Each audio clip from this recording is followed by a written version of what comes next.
Let's go live a few minutes early. So today we got a lot of things that we're going to talk about, updates on one case and a little bit from another, as well as some other information that came out through Sheriff Grady Judd about two teachers that were sexually abusing children that were recently arrested, as well as one of the children that has been missing for 35 years, Kenyatta Odom, has now been named. For 35 years, she was baby Jane Doe, which is really sad. But before we get started, we're going to listen to a song by me, aka Queen's Throne, aka Cash Me Out, right? Called Forgotten Victims. Salute to everybody that's coming in. Let's make it over to that video and then we'll get started with the show.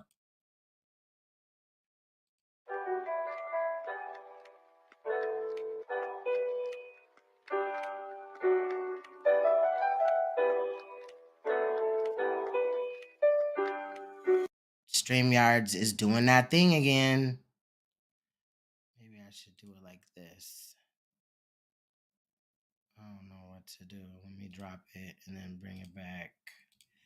I hate when this happens, y'all. Bear with me. All right, let's go.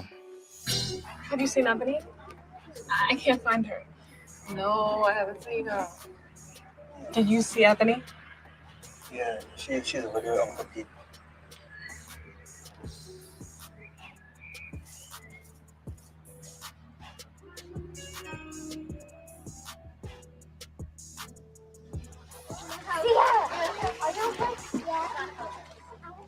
Ebony? What's going on back here? You're just playing a game. It's okay, isn't it?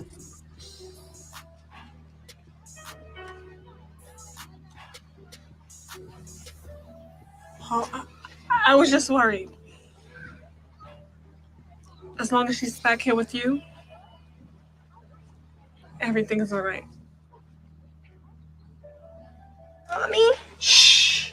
Shh. Mommy! Stand against the predators amongst us. Be the voice of change. Break the cycle.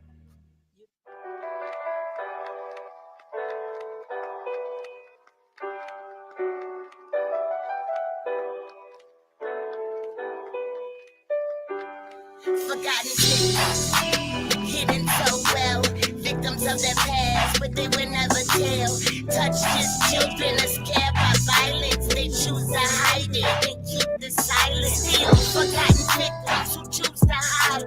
Push back their feelings or bottle them inside. Victims of abuse, scared to protest, but many are ashamed of the rape and incest. Still forgotten victims, hidden so well. Some memories of abuse, but very deep they dwell. Women and men hiding feelings of shame, but they are still victims and shouldn't be blamed. Still forgotten victims who choose to hide it. Keep quiet cause society takes sides and downplays violence. Many fear being believed, but they are still victims, so don't be deceived. Forgotten victims, hidden so well. Victims of wanting love, but truly living in hell. Day after day, they may suffer new pain by someone often close, but it could be far away. You may not have a voice, but I'll be yours today. So wipe those tears away and let my words relieve the pain. Don't drive yourself insane, no red stress to your brain, trying to figure out why you've been treated this way. Just hold your head high, you know when karma comes around. So knock up to the ground when their time come around. The best way to heal is to seek help and talk about it. Cause you never know your experiences might help somebody. I had my time of being quiet, hiding behind my tears for so many years. But one day I understood with my experiences I could help the next, so I'll dedicate my last breath to prevent future victims from this pain, and so all my survivors can stand tall again. I'll be your shield from the wind,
happened to me. It happened to me. It happened to me. It happened to me. StreamYard just doing that thing again. So anyway, shout out to the chat. The song that we just listened to is a song that I made. I don't know, like, yeah, it says 4 years ago. Here's the link. It's called Forgotten Victims. My rap name or whatever is Cash Me Out, but I ain't really trying to be a rapper, never really was. I just like to make my own music, right? And most of my family is musically inclined, shall I say. Anyway, shout out to the royal family. And I know that this live probably is not going to, generate a lot of notifications and stuff like that. But what's good, Sierra, as well as Roll a Mile. I know Sierra's laying in that bed, child. I wish I was too. We ain't gonna be here long today though. What's good, Stacy? Shout out to Jay. Like Stacy said, make sure you hit that like button. I appreciate you guys. What's good, Astro?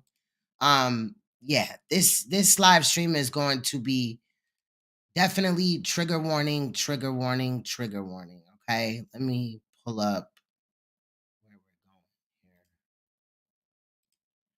So I wanted to talk about why is YouTube is tripping too, bro. Like for real, it's just ridiculous today. Okay, all right. So we're here today. Shout out to everybody that's in here. Shout out to those that will rewatch this video and stuff like that. I wanted to get this done because it's a lot, right? And I feel like once we get more information out there, whatever, about maybe all of the cases that are brought up today or situations, information, is key to solving cases, right? Now, the first one we're going to deal with Kenyatta KEKE Odom, who was 5 years old at the date of her passing, which was 35 years ago. So for 35 years, she was named Baby Jane Doe. She was found in Georgia in Ware County by the sheriffs there.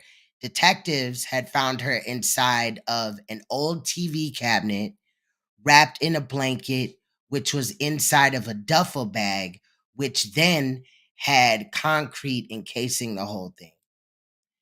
At an illegal dump site is where her body was left in that type of situation. So, inside of the TV cabinet wrapped in a blanket inside of a duffel bag, encased in concrete on an illegal dump site, right? Now, Kiki's mother, or Kenyatta's mother, she preferred to be called KEKE, so that's why I may refer to her as KEKE. But Kiki's mother, who was 56-year-old Evelyn Odom, also known as Zakima Lucina something, and her boyfriend, 61 Ulysser Sanders, have recently been arrested in Kenyatta's death. Now, mind you, it's crazy because this little girl was encased in all of that stuff for 35 years, and the mother went on to make more children. In my opinion, that's what I've been hearing. I believe it's even said in this video.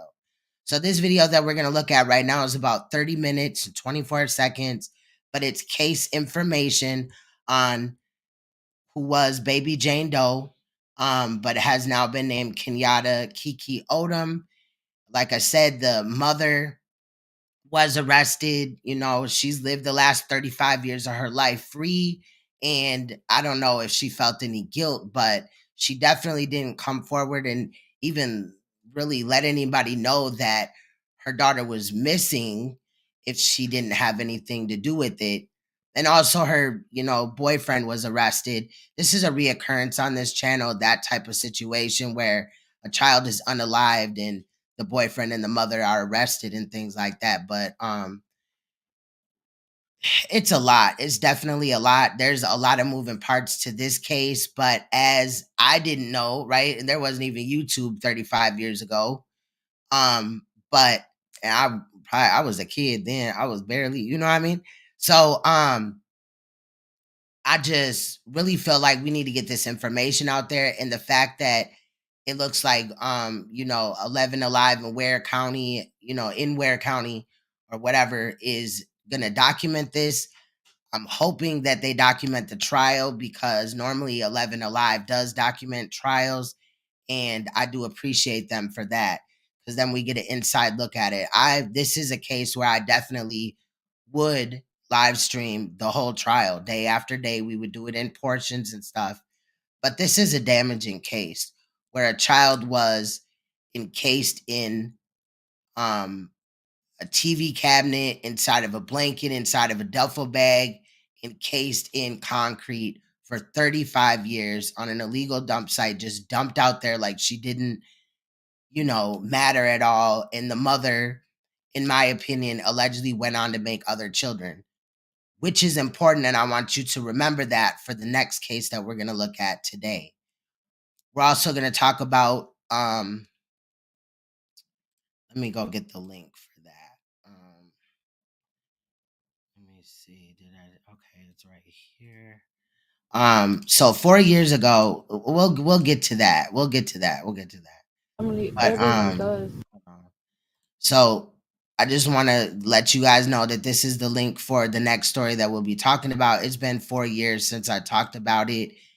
They did come out and do some case information, just putting out basically the same thing or whatever. But I thought it was a good opportunity to give the royal family that doesn't know about these type of cases a rundown, and also follow up with them for people that have been watching my channel throughout this time period.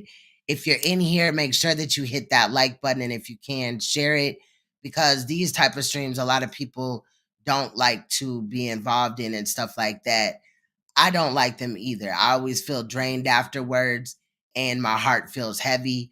But I wanted to get this out the way before we, kind of get to some of the laughing and making fun of like Sonetta or whatever again. But there are going to be cases like this that I'm going to cover. I just feel like it's my calling at this point. What's good, Phyllis? What's good, Victor? Shout out to Jeanette. I appreciate you guys. YouTube police in the building. Yes, it is a true crime story. Everything that we're doing tonight, well, 2 of them are true crime stories. So Kenyatta Odom, which is what we're going to get into now. And then we got Dulce Alvarez, or Alavez. I always pronounce her name wrong.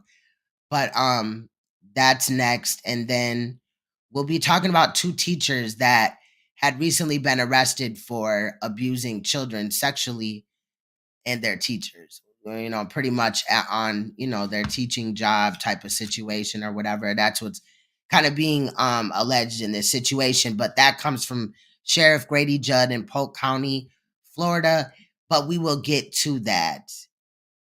Yes, the baby from Birmingham. And I actually have to go back and also do updates on that case as well. It looks like there's been some movement in that, but we will definitely, because I don't even know really what the updates are. I just looked and I saw like a couple of news clips. So I was like, all right, well, we're dealing with Dulce, so we'll come back for Cupcake McKinney in this situation. But yeah, I love true crime. I do.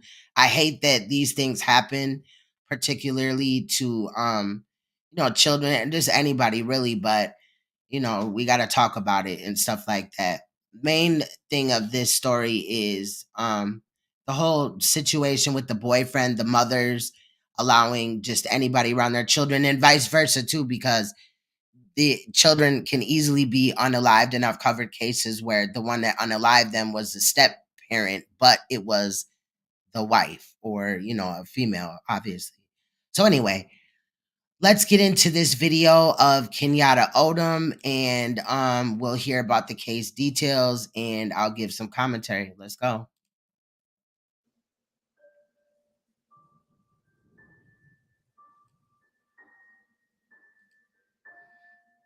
So she was just a little girl, found in white pajamas with a red horse on them, but no one.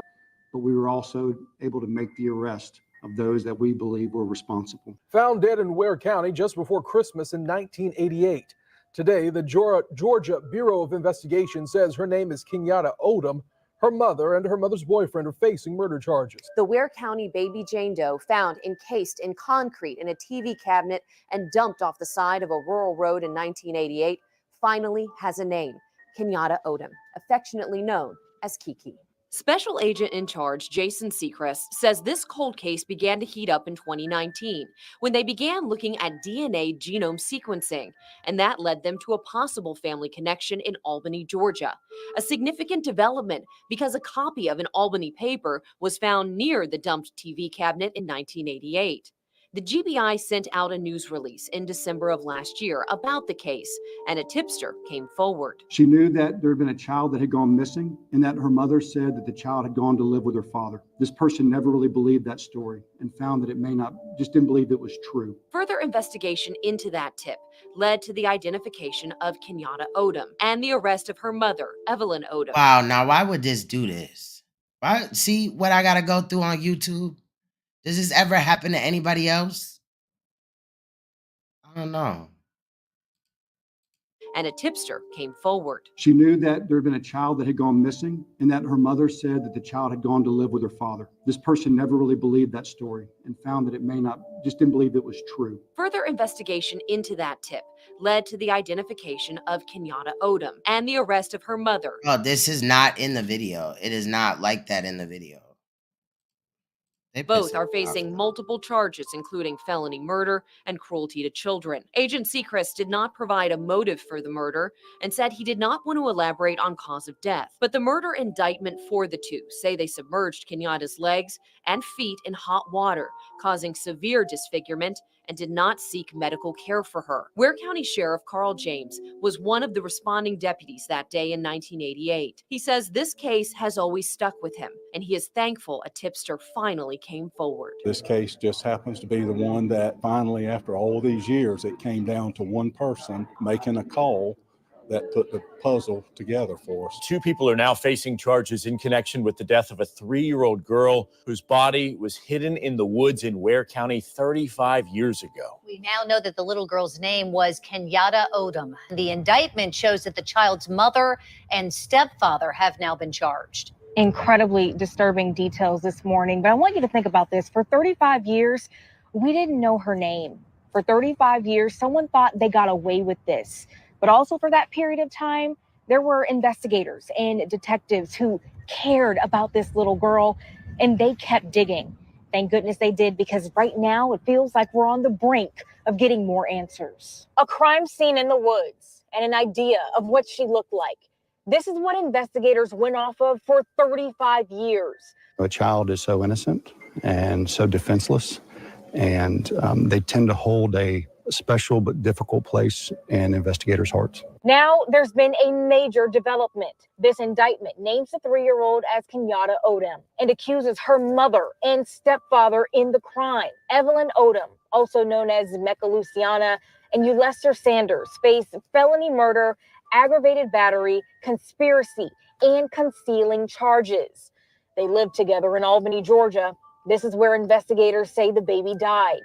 The indictment says Odom and Sanders put parts of the child's body in hot water, seriously disfiguring her legs and feet. They believe this is what killed her. Prosecutors say they put the body in a container, then covered her in cement. They did this to make sure she couldn't be found or identified. Then they dumped her body in Ware County, about 2 hours away. She was definitely placed in this area, hoping not to be found. We know that from the container that she was in. As you know, today's press conference is about the what's been known as the Ware baby Jane Doe. On December 21st of 1988, the Ware County Sheriff's Office requested the GBI Region 4 office after finding remains of a child off Duncan Bridge Road in Millwood, Georgia, at an illegal dump site. You can see from this crime scene photo here, this is the location of where she was found. She was inside of an old TV cabinet, wrapped up in a blanket, inside of a duffel bag, inside of a trunk that had been encased in concrete. You can see also from the picture that this was a dump site. There's an old desk, there's other trash that's just been thrown out where they threw out this child. We also knew from that scene that there was a possible Albany connection due to an Albany Herald newspaper that was found nearby. Now, the initial investigators and agents that responded to this scene They made multiple different attempts to try to identify her. They looked at local missing children reports, of which there were none that matched. They checked with local social service agencies that had no report of any child that could match that. See, this video does not do this. When I edited it, it did not do this. Full state and national media releases to try to spread the story in an attempt to get a tip of who this missing child may be. They made comparisons to known missing children throughout the United States. These were in areas like Michigan, Pennsylvania, South Carolina, and many other states. This investigation continued on for years. There were multiple agents, multiple Ware County Sheriff's Office investigators that put their hearts and soul into this case. It wasn't until 2019 that a Region 4 agent began looking at DNA genome sequencing as a possibility for helping us identify this baby Jane Doe. In 2022, using information that had been obtained from genealogy research based on DNA results, we were able to confirm a family connection in Albany, Georgia. At that point, we began comparing DNA from family members in that family tree to the extract of DNA from the baby Jane Doe. We moved on to December of 2022, on the anniversary date of when baby Jane Doe was found. We did a news release through the media, and a tipster called forward. She had heard the story of baby Jane Doe, and she believed she may know who this little girl may be. She knew that there had been a child that had gone missing, and that her mother said that the child had gone to live with her father. This person never really believed that story and found that it may not, just didn't believe it was true. We investigated this lead. In collaboration with the Ware County Sheriff's Office, we began tracking down that specific family tree, and that investigation led us to today. In June of 2023, we were able to confirm that the child was 5 years old, Kenyatta Odom. Kenyatta was affectionately known as KEKE. Now, during this investigation, the National Center for Missing and Exploited Children had conducted a forensic rendering of what they believed baby Jane Doe looked like. And here we have a comparison of that rendition to the picture of Kenyatta. The investigation didn't stop there. Since this summer, we have continued to conduct interviews and other investigative acts to try to determine what caused the death of Kenyatta Odom. Based on that investigation, on November 1st, we were able to secure a true bill on a grand jury indictment for Kenyatta's mother, Evelyn Odom, also known as Zemeka Luciano, and Evelyn's live-in boyfriend at the time, Ulister Sanders Sr. Both Evelyn and Ulister were charged with 5 counts, 1 of felony murder, 1 of cruelty to children in the first degree, 1 of aggravated battery family violence, 1 count of concealing the death of another person, and 1 count of conspiracy to conceal the death of another person. Both Evelyn and Ulister were arrested without incident on Thursday, November 9th, 2023. Finally, after almost 35 years, not only were we able to identify her remains of who baby Jane Doe was, but we were also able to make the arrest of those that we believe were responsible. This work was not done alone.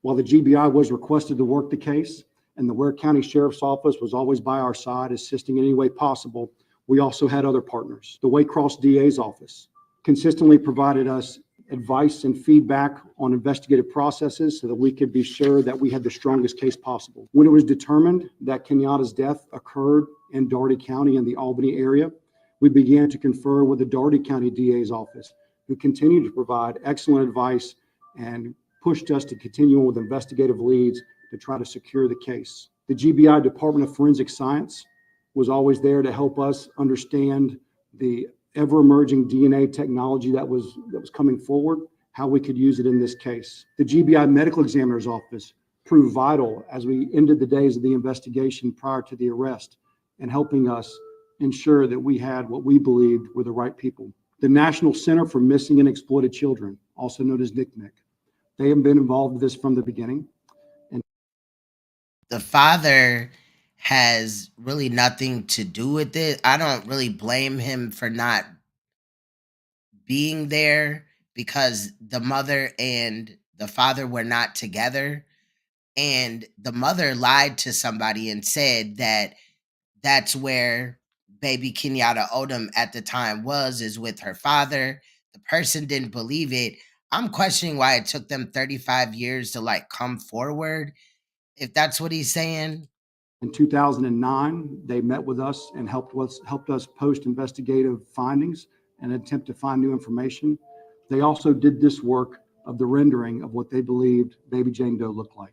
The National Missing and Unidentified Person System, also known as NamUs, was another partner that helped us to get the word out about Kenyatta. The University of North Texas was instrumental in helping us extract DNA and make comparisons while we were conducting the investigation. Gene by Gene, Othram, Innovative Forensic Investigations are also three organizations that were essential in determining the match between Kenyatta and baby Jane Doe.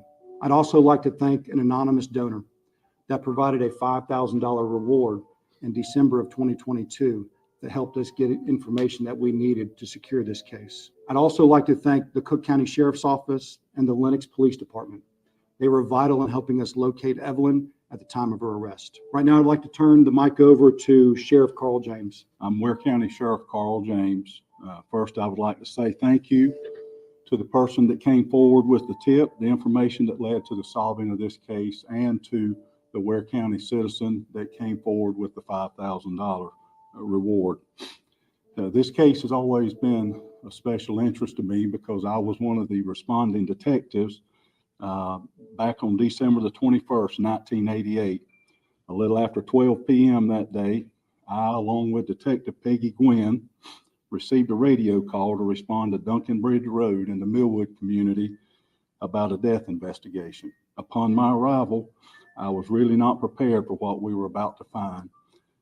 That is, the body of a little girl who we now know as Kenyatta Odom had been discovered in a wooded area a short distance from the roadway. From that time forward, hundreds of leads and tips have been investigated and followed up by the Sheriff's Office, the GBI. It is because of the diligence of the many criminal investigators, forensic specialists, prosecutors, and others over the years that we're able to be here today with this case having come to a successful conclusion. So again, I would like to say thank you to everyone that had a helping hand in solving this case. And in conclusion, I would like to remind everyone that where unsolved cold cases are concerned, investigators are always working on these cases. Even though the public may not see any progress for months or even years, they are still being investigated and worked on. So at this time, I would like to introduce Greg Edwards, the Doherty District Attorney. Well, to begin with, this case was a traumatic event for this community, Ware County. But I have viewed all of our efforts as a whole community for the state of Georgia. Working with District Attorney Bennett, we began to review the case, and looking at all the information being gathered, it became clear that Doherty County was the area where this matter should be brought to trial. We intend to bring this matter forward. The indictment has been returned by the grand jury of Doherty County, and the matter will proceed to trial. As the prosecuting officer in this matter, I cannot comment as much as I would like to regarding the evidence, but the thing is that we believe that there is evidence beyond a reasonable doubt that will lead to justice being found for Kenyatta. This cold case is a collaborative effort. We have worked, as I've mentioned earlier, multiple organizations, but specifically within law enforcement, the amount of collaborative effort between the GBI and the Ware County Sheriff's Office is what brought us to this conclusion. We have worked with them every day, working on finding the answers here. But I think the bigger picture is not just even on this case, but also on all cold cases. The work that is done on cold cases is typically behind the scenes. There can be a thought that maybe these cases are forgotten about, that maybe they've just been pushed to the back burner, but that is absolutely not the case. These cases are not forgotten. And just because you don't see us out there actively working out in the public does not mean that that work is not being done. That work is being done every day by a dedicated group of agents along with the local investigators that they work with. But not only are they also working on cold cases, they continue to work their current cases. Our success rate in current cases is not as widely known, but every day we are securing arrests, and working with DA's offices, we are securing prosecutions of these arrests. I can tell you that on average, at our office at Region 4 in Douglas, for the last 3 years, we've worked 16 death investigations a year. We've worked 5 child molestations a year on average. We've worked 6 sexual assaults every year on average. We've Now, I don't know if I don't compared to like what Sheriff Grady Judd and them do, that the 5 and the 6, molestation cases and the 6 rape cases, that's very low. So I just wanted to point that out. We work 6 use of force cases every year on average. We are working upwards of 50, 60, and 70 violent criminal cases every year, all while working on cold cases, trying to get these to a conclusion. Right now, what I'd like to do is recognize the agents and the investigators that have put their heart and soul into this case. Now, I do think that this is a small town area. I'm not aware of, like, I've never been or really heard of the area. But yeah. I'd like the agents from Region 4 to come up front, as well as Major Neil Scarrett and Investigator Misty Thrift. So it might be like a small town or whatever where not much crime really happens there. These are the groups that are out there every day working these cases, making sure that they come to a successful conclusion. They spend their nights away from home. They spend their weekends away from home. They spend their holidays away from home. They are called out at 11, 12, 1, 2 a.m. when people don't realize what's really going on. No, I kind of don't like when they do this because these people signed up to do this. It's not like they were forced to do it, but they should be doing their job around the clock. This is not just, a corporate job. This is, investigating crime. So tips and crimes happen around the clock. Work 24, 48, 72 hours away from Danielle. Home before they ever come home again to get some rest. They do this with extreme dedication, and it is something that is never seen and that we need to speak more about. The time they spend away from home, making sure that these cases are successfully prosecuted is important. It's important to them. It's important to our communities. It's important to our state, and it's important to our nation. These are the ones that are doing the real job out here. Of particular notice, I'd like Special Agent Taylor Hunley to come up. Yeah, I believe this was Ware County. Agent Hunley joined us in 2019. She was a Waycross native. She grew up. But he probably did say Douglas, though. I don't know. Yeah. Up hearing about this case and was always specifically interested in it. When she got to our office, she requested to be able to have this case assigned to her as a cold case. I have never seen anyone work so hard. Yeah, the case happened in Ware County, Georgia. To be sure to try to find an answer for a cold case is what I've seen Agent Hunley. Her work is commendable, and most of the time it's unseen. Facts, but it's been her dedication, along with the support of these other agents and these other investigators, that got us to where we are today, and that will continue us forward through a successful prosecution. Thank you, Tim. Now, does anybody have any questions? Maybe Jeffrey's first question is, any idea on motive of why she was here? I think at this time, any direct comments about the investigation I need to steer clear of for right now and let that come out in the prosecution. Agency for nationally filing use for Jackson. Do we know where Kenyatta's actual father is? Any information about him? We are actively trying to locate her father.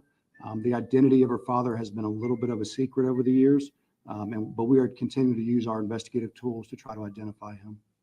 And it's probably a secret because the mother didn't tell anybody.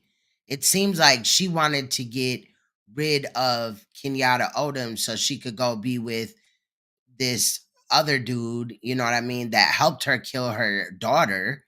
They submerged her feet and her legs in scalding hot water.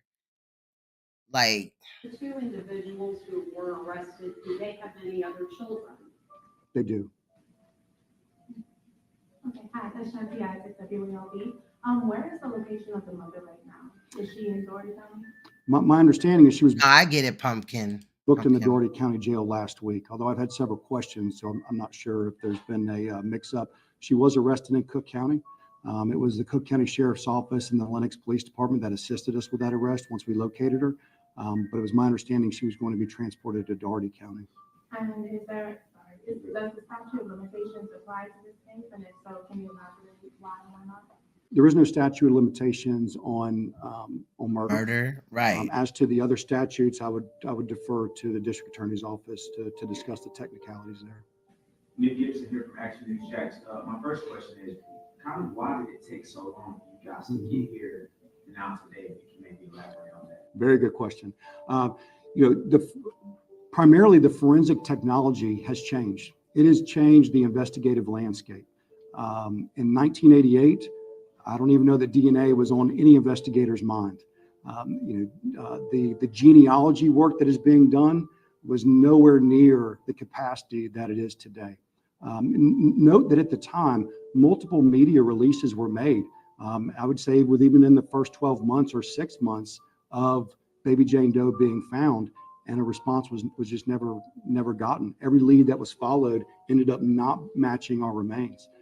As to why that. Wow, Derek, that's sad. I don't know.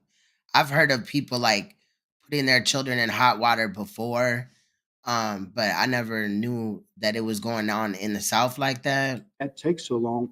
You have to look at the investigative process and the forensics that have developed.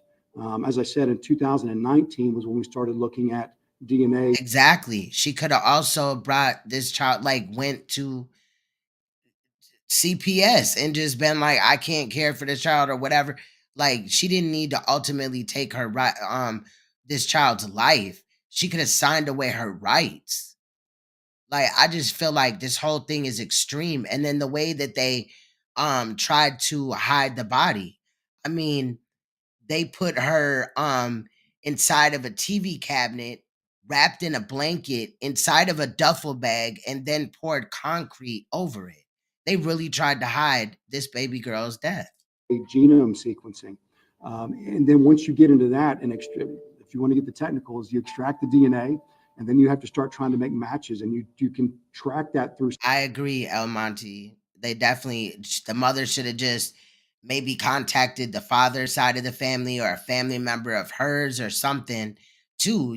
Ultimately that would have been a good like compromise, not really a compromise, but like option, because at the end of the day, this girl did not have to die. Like, this is so just demonic. It is really demonic. Some genealogy research, but sometimes that only gets you so close. Hey, Jerome, shout out to everybody. It got us close enough to realize there was an Albany connection, but it actually wasn't close enough to get us directly to the mom or the dad. It was a tipster that finally came forward that provided us the final break that we needed. So, which is crazy. Think about it.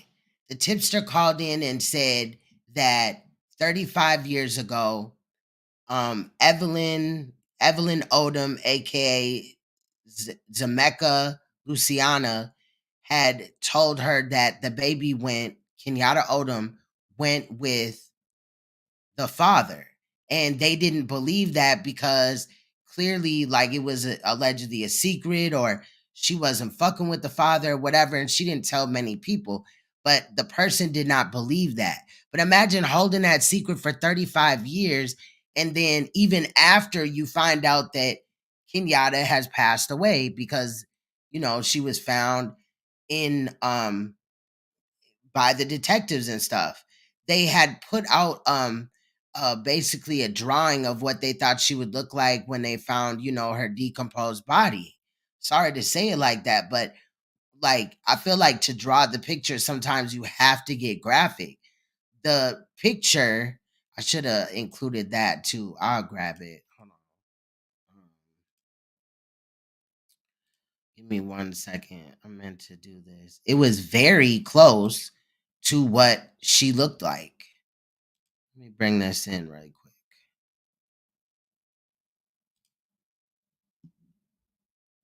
Why did this not come up?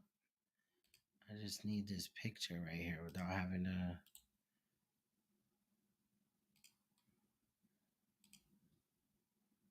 All right. I mean, the picture of her, right? The actual one is the one on the right, and the composite, the drawing, is the one on the left. And then if you look at like the case information, like, what was this person that waited all these years to call in? What were they really doing? like that to me, they should get into some type of trouble for withholding impossible information on a child that has been dead for 35 years. Now, good thing, the person didn't pass away or something like that, an accident or just nature, right? Doing his thing. But, or take it to their grave, because we probably would have never found out who that baby was that they found 35 years ago. And again, I was a child at that time. You know what I mean? But just the fact that this person was silent for 35 years. I don't know if they knew about. That's why I want this to go to trial, with the mother of Kenyatta Odom and the boyfriend, aka the alleged stepfather of Kenyatta Odom, because they're, they've been arrested, they've been charged. But I want this to go to court, trial, so we find out the in and outs of this case more, because this is ridiculous. Just think about it. You know what I mean? I think that's pure evil, unless they just didn't know about the case.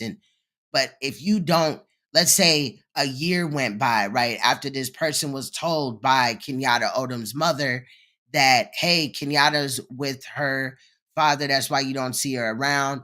A year goes by, 2 years goes by, and I feel like that's still waiting. I feel like they should have came probably to the front lines and told somebody something ain't right. And even if they check it out and they find out, nah, you tripping or whatever, you know what I'm saying? At least we know that her safety, is okay, right? If they research it, they go and investigate and they find out that Kenyatta is with her father or was with her father and shit like that. But this person didn't even evaluate the situation properly several times, in my opinion. And I think that's just sick, y'all. That's just me. Again, I feel sorry for the Kenyatta's father. Kenyatta's other family that may have cared about her, but the fact that nobody really, asked anything.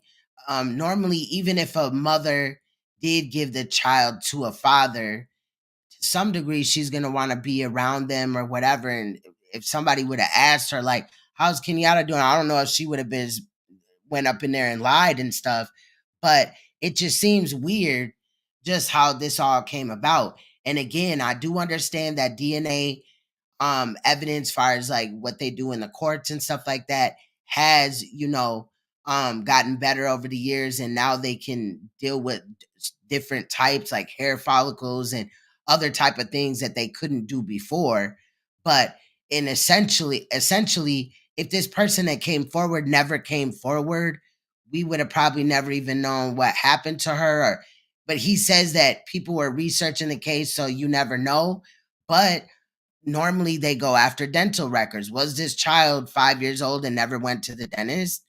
I'm just saying, normally your child starts getting teeth pretty, you know what I mean? I'm just saying, it's just weird to me.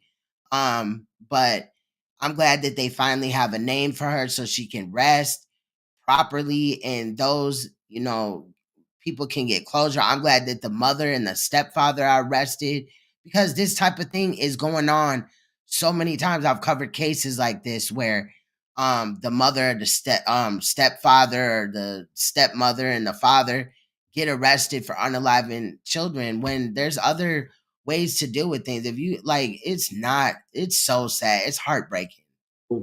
Sometimes it's just a matter of the information. It's not magic to work an investigation. We need the cooperation of witnesses and members of the public and the media to help get this done. And it came together here. I would say in this case that the mother had provided a story to family members over the years, and it just took a long time for them to finally question that.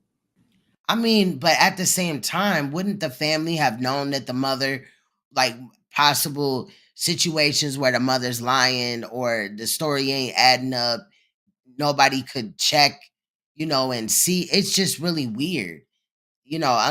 Maybe one of the people that came forward was a family member. That's why I want this to go to trial, because then we see people hit the stand, or at least hear, because sometimes they do, not show who is testifying or whatever. You could just hear the voice. We can at least hear what the person that ended up calling after 35 years to the police and telling them this information that they needed to know to start looking into if that was Kenyatta, which it was.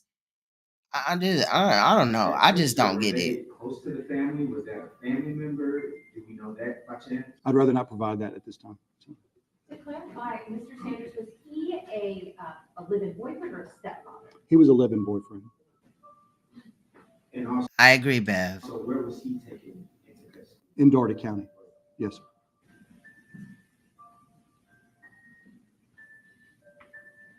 All right.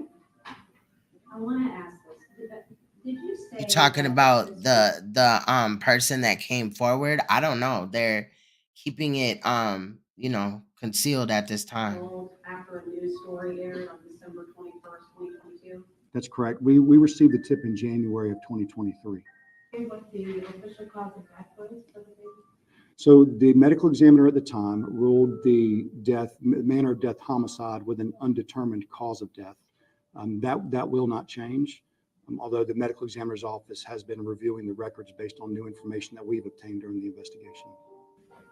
The indictment that was released mentioned hot water and burns. Can you elaborate on that? I'm not going to elaborate on anything in the indictment based off just what I've said here today. Thank you again. We do appreciate you coming to the press conference. More importantly, getting the word out that baby Jane Doe is no longer unnamed, is no longer unknown. The baby that was thrown out into a trash pile has been identified, and we're working to bring justice to her. Kenyatta Odom, that's the name we want out there. KEKE. Thank you. Is it possible to get blood shots for both these two individuals? How does that work, sir? You'd have to go through the jail. And after 35 years, the mystery has been solved, and baby Jane Doe has a name, Kenyatta Odom. While it reads like a mystery novel, it is real life, and it was solved through persistent detective work by the Georgia Bureau of Investigation and the Ware County Sheriff's Office. This is the story that has the body of a small child that was found wrapped in a baby blanket, placed in a gym bag inside a cement-filled suitcase, which was then hidden in a TV console cabinet in Ware County in 1988. 35 years ago, and culminated in 2 arrests, and you finally being able to identify that 5-year-old baby. How did that big break come about? Well, first, it started with just good investigative work from the very beginning. This case was worked very hard from the time that the GBI was called in collaboration with the Ware County Sheriff's Office. The work never stopped. But in 2019, we began to look at DNA genome sequencing and being able to try to match that with genealogy records. In 2022, that got us to some known family members in Albany, but didn't quite get us far enough. At that point, it was just solid investigative work by the agents and the investigators to track down. And then really the deal breaker was a tip. We got a tip from the public that narrowed us down to right where we needed to be. And then it was just investigative work, continuing to investigate, continuing to interview, continue to check records, just continuing to put the work in. This is a great case of the combination of forensic technology and then also good investigative work, solid work by the agents and the investigators. And it just brought us to the answer. Body was found in 98. Evidence was found, as you said, tying her to Albany, Georgia. And you found she was killed, but the cause of death couldn't be determined at that time. That's correct. They weren't able to determine the manner of death as homicide, but because of the condition of the child, they were not able to determine a cause of death. And that is something that is being reviewed by the medical examiner's office right now as we have gained more information through the investigation. So then we fast forward to 2019. You mentioned genome sequencing was used to tie the remains to a family tree in Albany. But then you got a tip from the public in 2022. That's crazy, Derek. Yeah, it has come a long way. Definitely. Which just goes to tell us that there's always somebody out there that knows something. Did you wonder why somebody sat on that for so long? You do wonder, and you just never know. I was talking to one of the former agents that was working this case 10 years ago. He and I had a phone call, and there was a lot of media releases through the years about this. Sometimes it's timing. Sometimes there's just a moment in time in a person's life where it just strikes them hard enough that they realize they need to call somebody, which is why we never stop working these cases. We never stop trying to make media announcements, because we never know when that right person is going to come forward to give us the tip that we need. 2 people arrested: the child's mother, Evelyn Odom, also known as Zemeka Luciana, and her stepfather, Ulysses Sanders. They flew under the radar for 35 years. So I don't know if you can talk about this because it's still a fresh case. When agents swooped in and made the arrest, they had to have been shocked. Well, there had been contact prior to the arrest where we had reached out to them. So I don't know how shocked they were, but I think when we initially contacted them, there was definitely some surprise that after all these years, they were being asked questions about Kenyatta. As a police agency, as somebody who's worked on this case, there has to be a satisfaction that a case that is 35 years old has been solved. And perhaps even more importantly, this little girl has a name. Absolutely. When you go back and you read the case file and you look at the pictures, and to think that a parent actually tossed this child basically into an illegal trash site off the side of the road, it is heartbreaking to consider what that child lived through. That wasn't just a one moment in time. People don't get to that point generally just in one moment. To think of the life that child had to live through even up to that point, and then to just be thrown away. The satisfaction of the agents and the investigators and myself that have worked on this case, and all the agents and investigators that have worked on it through the years, I can't express it in words. We have received, phone calls and messages from other people that have worked on this case through the years, and everybody is just thrilled that this was able to come to a conclusion, not only in identifying her, which is difficult enough, but also in getting enough evidence to secure an arrest. And I've got to ask you, I said this is one of the oldest cases, cold cases in Georgia. If I'm not mistaken, there's another that's something like 65 years old. Does it make you wonder, hey, maybe, just maybe, we'll get to the bottom of that one? There are, and there are a lot of cold cases that are being worked just as hard as this, and that we are looking at forensic evidence that can be reevaluated with the new technologies. I believe that we are going to continue to see these cold cases solved based on that new technology. The GBI has even started up a new cold case unit that is purely dedicated to evaluating these cold cases and being able to look at evidence that can be tested in a way that wasn't available at the time that the crimes were committed. I think we're going to continue to see more of these cases solved. And to the public, if something jogs your memory, if you saw something, even if it was many, many years ago, hey, get in touch with you, right? Absolutely. It's incredibly important. Working an investigation and bringing it to a conclusion is not magic. It does take, yes, knowledge and dedication of the agents and investigators that work it, but sometimes we need a tip. We need that right piece of information that pushes us over the finish line. So if you think you have that information, please call the tip line. On any case, we do continually get tips, and we do continually investigate those. It's part of our ongoing process in working these cold cases. An emotional breakthrough in a 35-year cold case in Georgia called the Baby Jane Doe case. We now know the identity of this 5-year-old child whose remains were dumped in the woods in the late 1980s. She lived in Albany, Georgia with her mother and the mother's boyfriend. The girl's remains were stored in a cabinet and left in a rural part of Ware County. Now that child's mother and the boyfriend are in jail. Side by side, the resemblance between this composite sketch and a photo of Kenyatta Odom is uncanny. 35 years since her remains were found heavily concealed in the woods of unincorporated Ware County. Her own mother, Evelyn Odom, now sits behind bars in Cook County. Ulysses Sanders is also locked up. Both Evelyn and Ulysses were arrested without incident on Thursday, November 9th, 2023.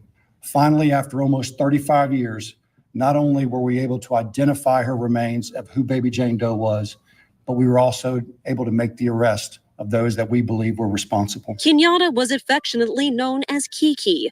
While not much is known about her young life, her death is shrouded in tragedy. But a special agent in charge, Jason Seacrest, told me last year he always believed someone somewhere had a hunch. I truly believe that there is somebody out there that remembers a family member or a neighbor or a family friend whose little girl went away with an explanation that didn't quite seem right. At long last, that person came forward. And to our surprise, That's correct. We received the tip in January of 2023. This is the area where Kenyatta's body was found. You see it is a road off the beaten path. For years, GBI thought that she had ties to Albany, Georgia. We now know why. It's because a newspaper for that area was found nearby. Either way, it's clear the spot was carefully selected. now as the case moves forward, agent in charge Jason Sechrist says the wheels of justice have only just started turning.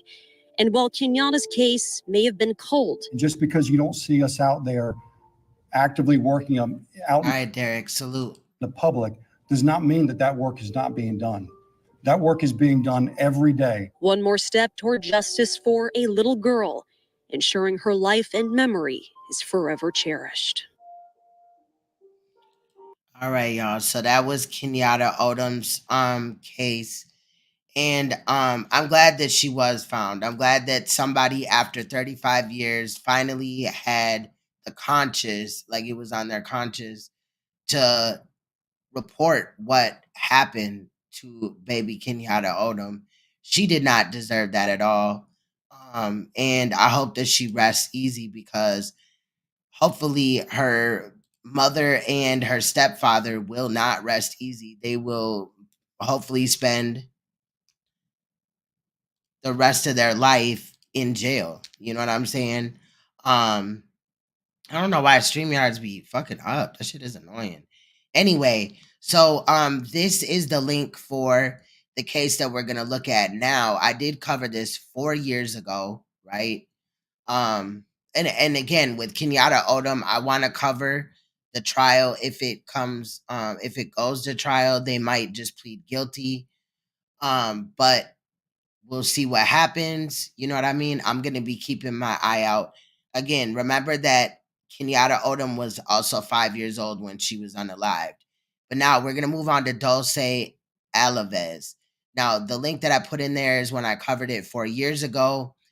There really is no new information, not even have they found her body or anything. So maybe she is alive. But let's go over some of the information in this situation. Dulce Maria Alavez was 5 years old when she disappeared September 16th, 2019. She vanished at a park in Bridgeton City Park in New York. So Bridgeton City, a park in New York, while her mom was in a car at the park in the parking lot, scratching off lottery tickets allegedly. I do say allegedly because I'm just gonna let the cat out the bag. I believe that her mother, Nomia Alavez, had something to do with the disappearance of Dulce. But no Amber Alert was put out. The police are going to kind of talk about why and what the criteria is allegedly for Amber Alert, which pissed me the fuck off, because I feel like when a child is missing, an Amber Alert should be put out, period. Just maybe of what the child wears. Think about it. An Amber Alert sends alert to everybody's phone, has them on their website or social medias. The police also post information, things like that, right? It's talked about. How do you find a child if, and I get it that they may investigate some of these situations and find out, that, oh, this wasn't, a kidnapping situation, the other parent got her. But we should be safe than sorry. Like, it's just a no-brainer to me. Now, like I said, she was missing from a park, but the park had no cameras, which is another thing that I've been talking about for a while. With them having cameras they should have cameras at parks, right? If somebody's gonna come and steal a child, one of the places could be where children frequent. Where do children frequent? The park. So obviously, Rona took place and stuff like that. And I guess their resources were short or whatever. They've recently put cameras in the park, but are they necessarily going to pick up as much as they should? But I digress. An award was issued, so they will go over the criteria for the Amber Alert, but an award was issued to try to find Dulciana, like if anybody had any information. but no information in her case has come out. The mother, Noemi Alavez Perez, is Dulce's mother. Obviously, she had one other child at the time of Dulce's disappearance. That was a son that was younger than Dulce. The mother now has two also little girls since Dulce's disappearance. All of her living children are by the same man. So here we go again with some Kenyatta Owens type of situation, right? In my opinion, because like, how do you kill a child and then move on to have children with another man? Like, and just move on with your life. Like, oh, now I have one baby daddy. Like, it don't work like that, fam. It's just ridiculous. But that's just my take. And you'll see, towards the end or whatever, that the police, in my opinion, kind of feel the same way. But it's a catch-22 because in a situation with murder, like let's say I'm a district attorney and I charge Max with murder, right? Shout out to Max, right? But if I cannot prove that she did it and she gets off, and then I find more information in the future, right, that states that she did it, and it's no doubt, I cannot retry her. That's called double jeopardy. So I think that's why, in this situation, the police are definitely side-eyeing the mother towards the end, you'll see, but also they haven't made any arrests or whatever. Let me see. So, the father of Dulce lives in Mexico, right? But he is not the father of Dulce's younger brother, or obviously the other two little girls that the mother now has. The father was interviewed and cleared by the FBI, and this little baby girl, like I said, nobody knows allegedly where she is, or nobody came with the information or anything like that.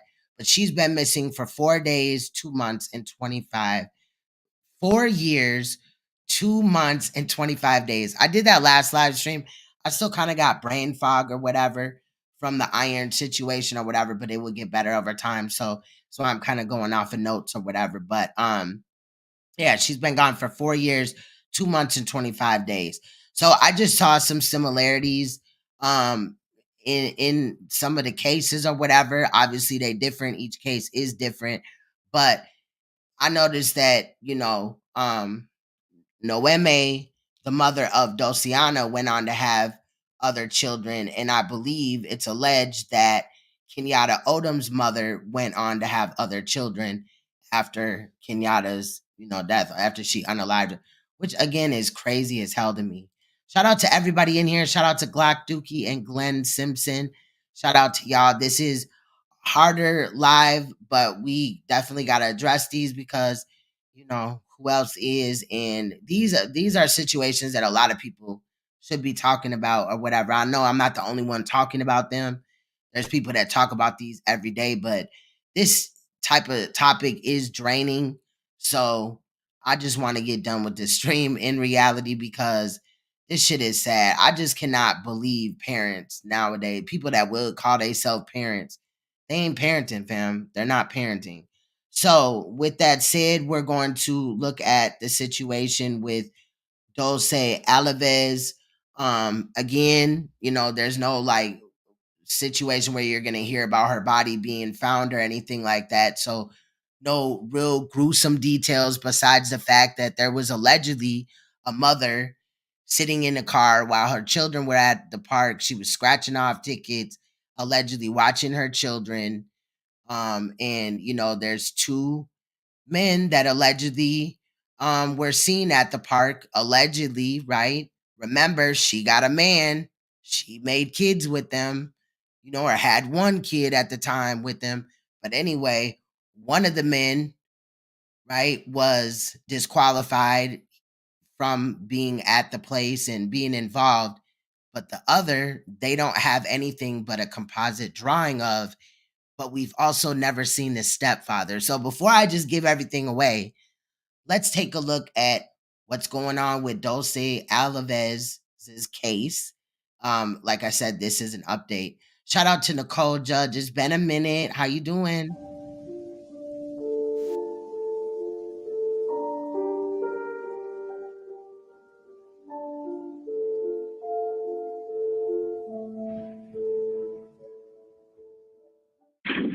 Where's your emergency? I can't find my daughter. Okay, when was the last time you seen her? We were there at the park and people said that somebody took her. Okay. How old is she? She's 5 years old. Okay, and what park are you at? Here in Bridgeton Park.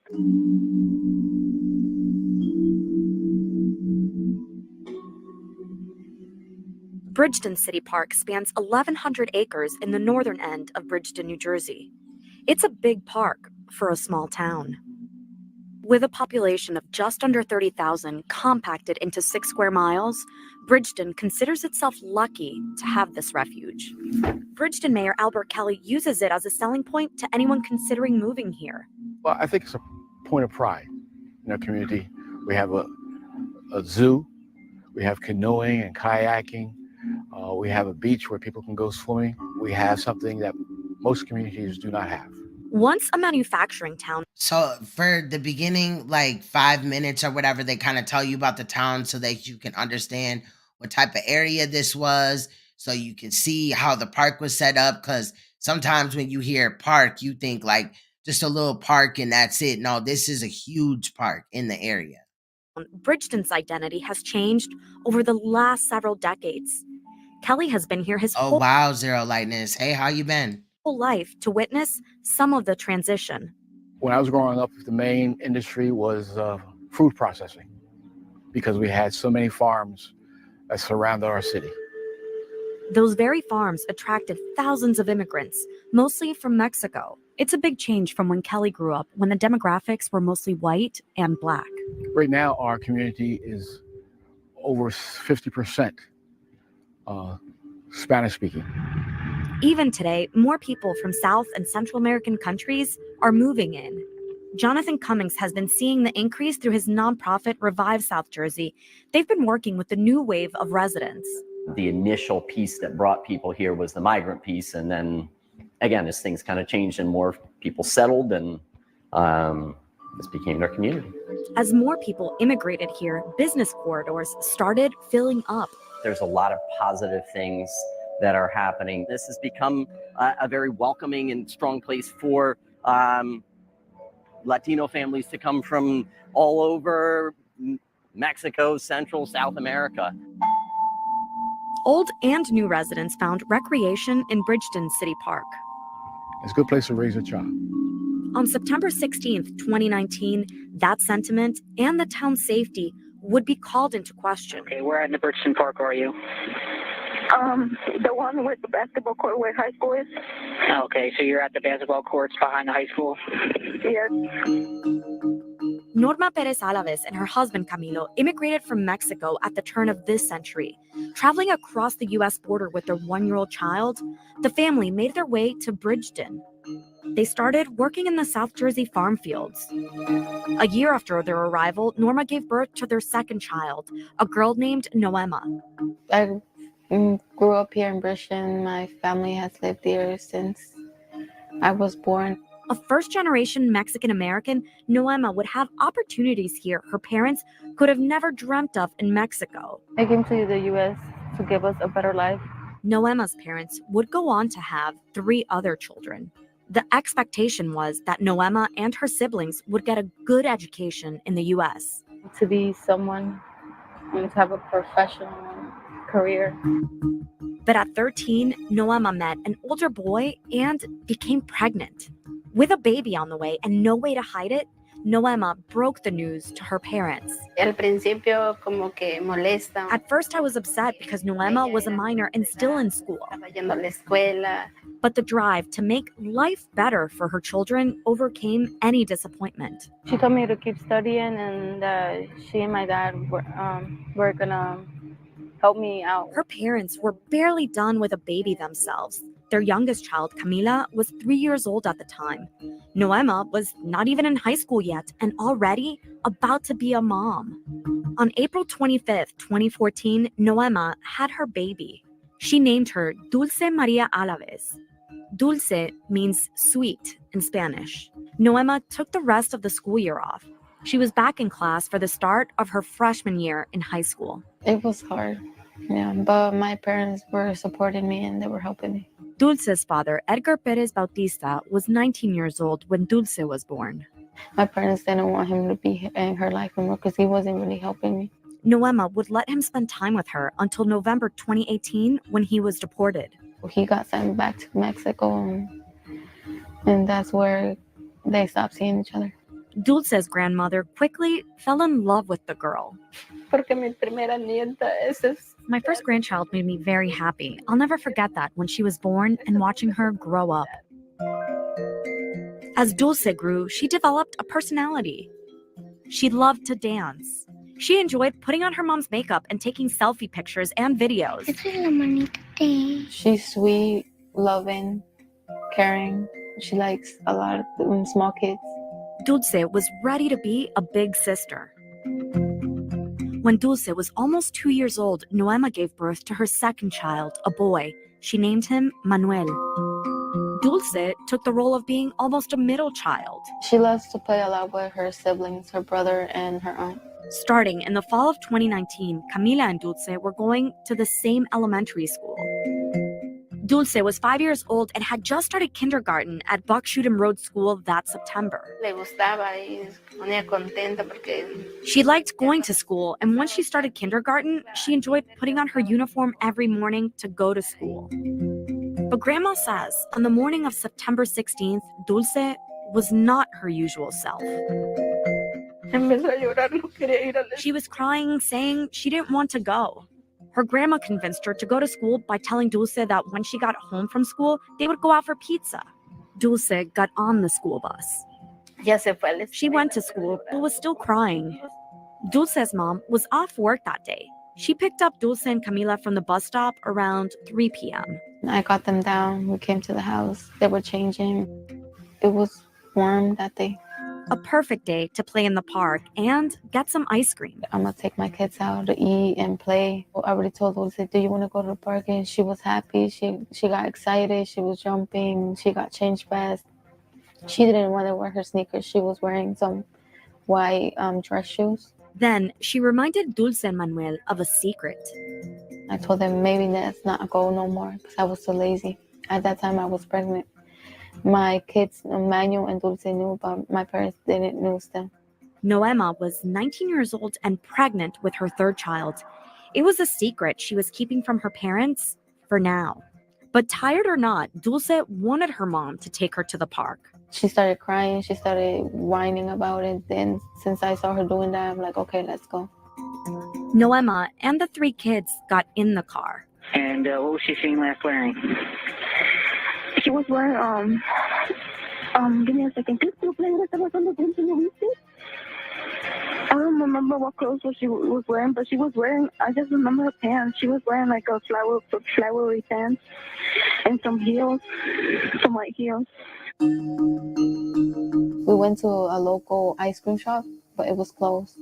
So after that, we went to the gas station. We were just looking for ice cream. They were choosing their own ice cream, and I was getting a lot of tickets. Dulce went for a coconut water ice cup. Her little brother grabbed a frozen Snickers bar. From there, they got back in the car and drove about 3 minutes to the playground in Bridgeton Park. Ooh, that's a good comment right there. You never know because they take your child if you don't pay for being brought across the border. You mean like people that illegally transfer people across the border? They'll come and get kids? When we got here, the kids were in the back and they were opening their ice creams. And Dulce and Manuel got off and went to the park.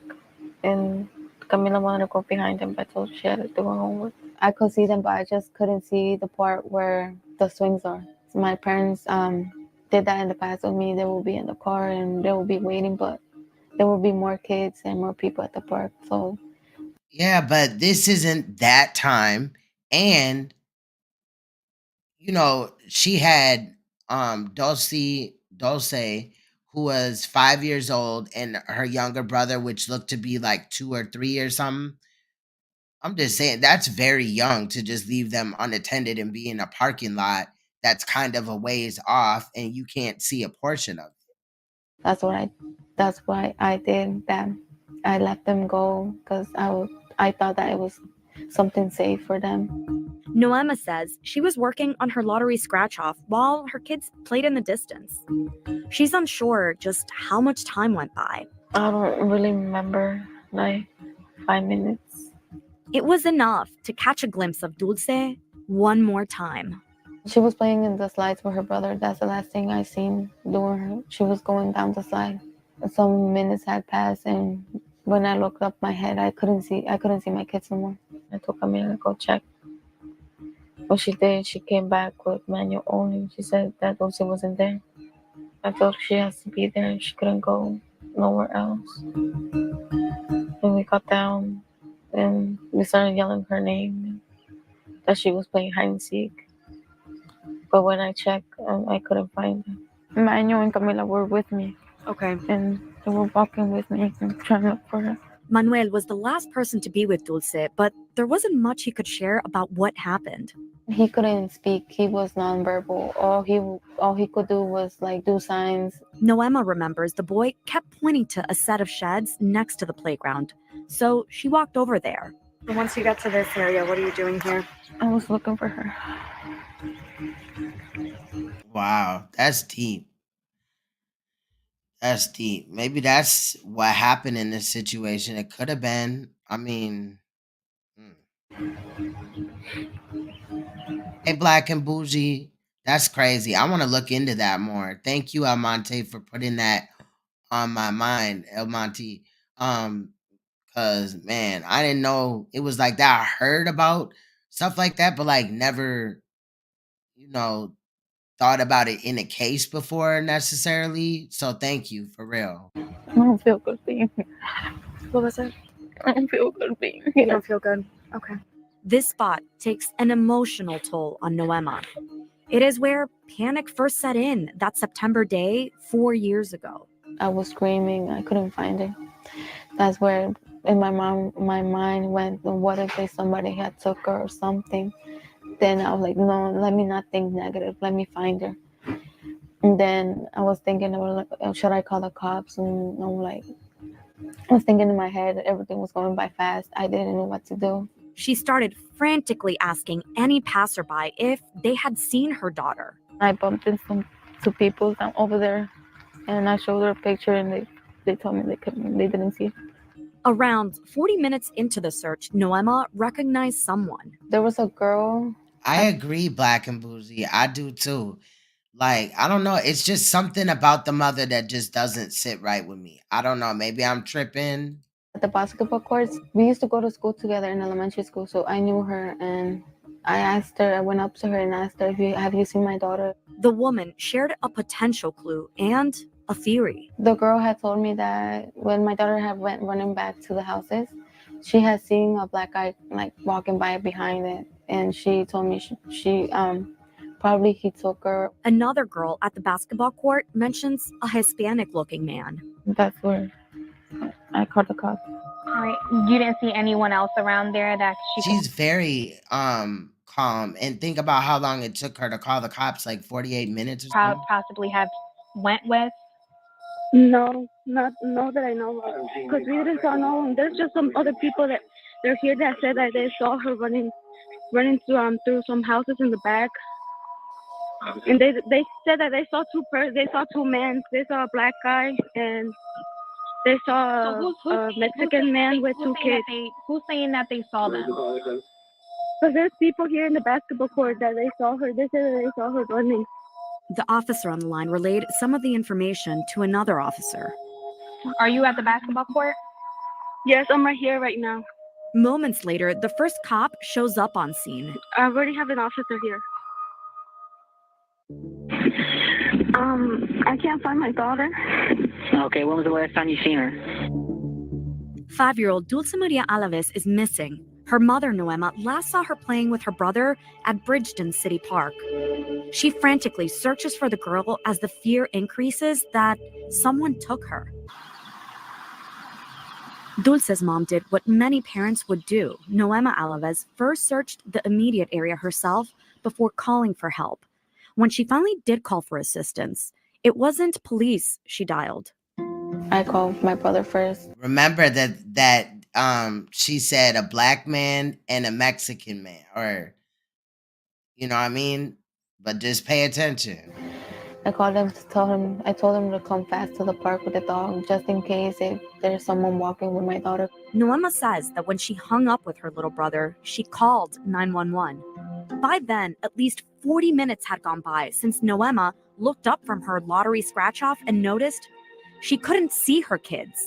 Are you on Mayor Aiken?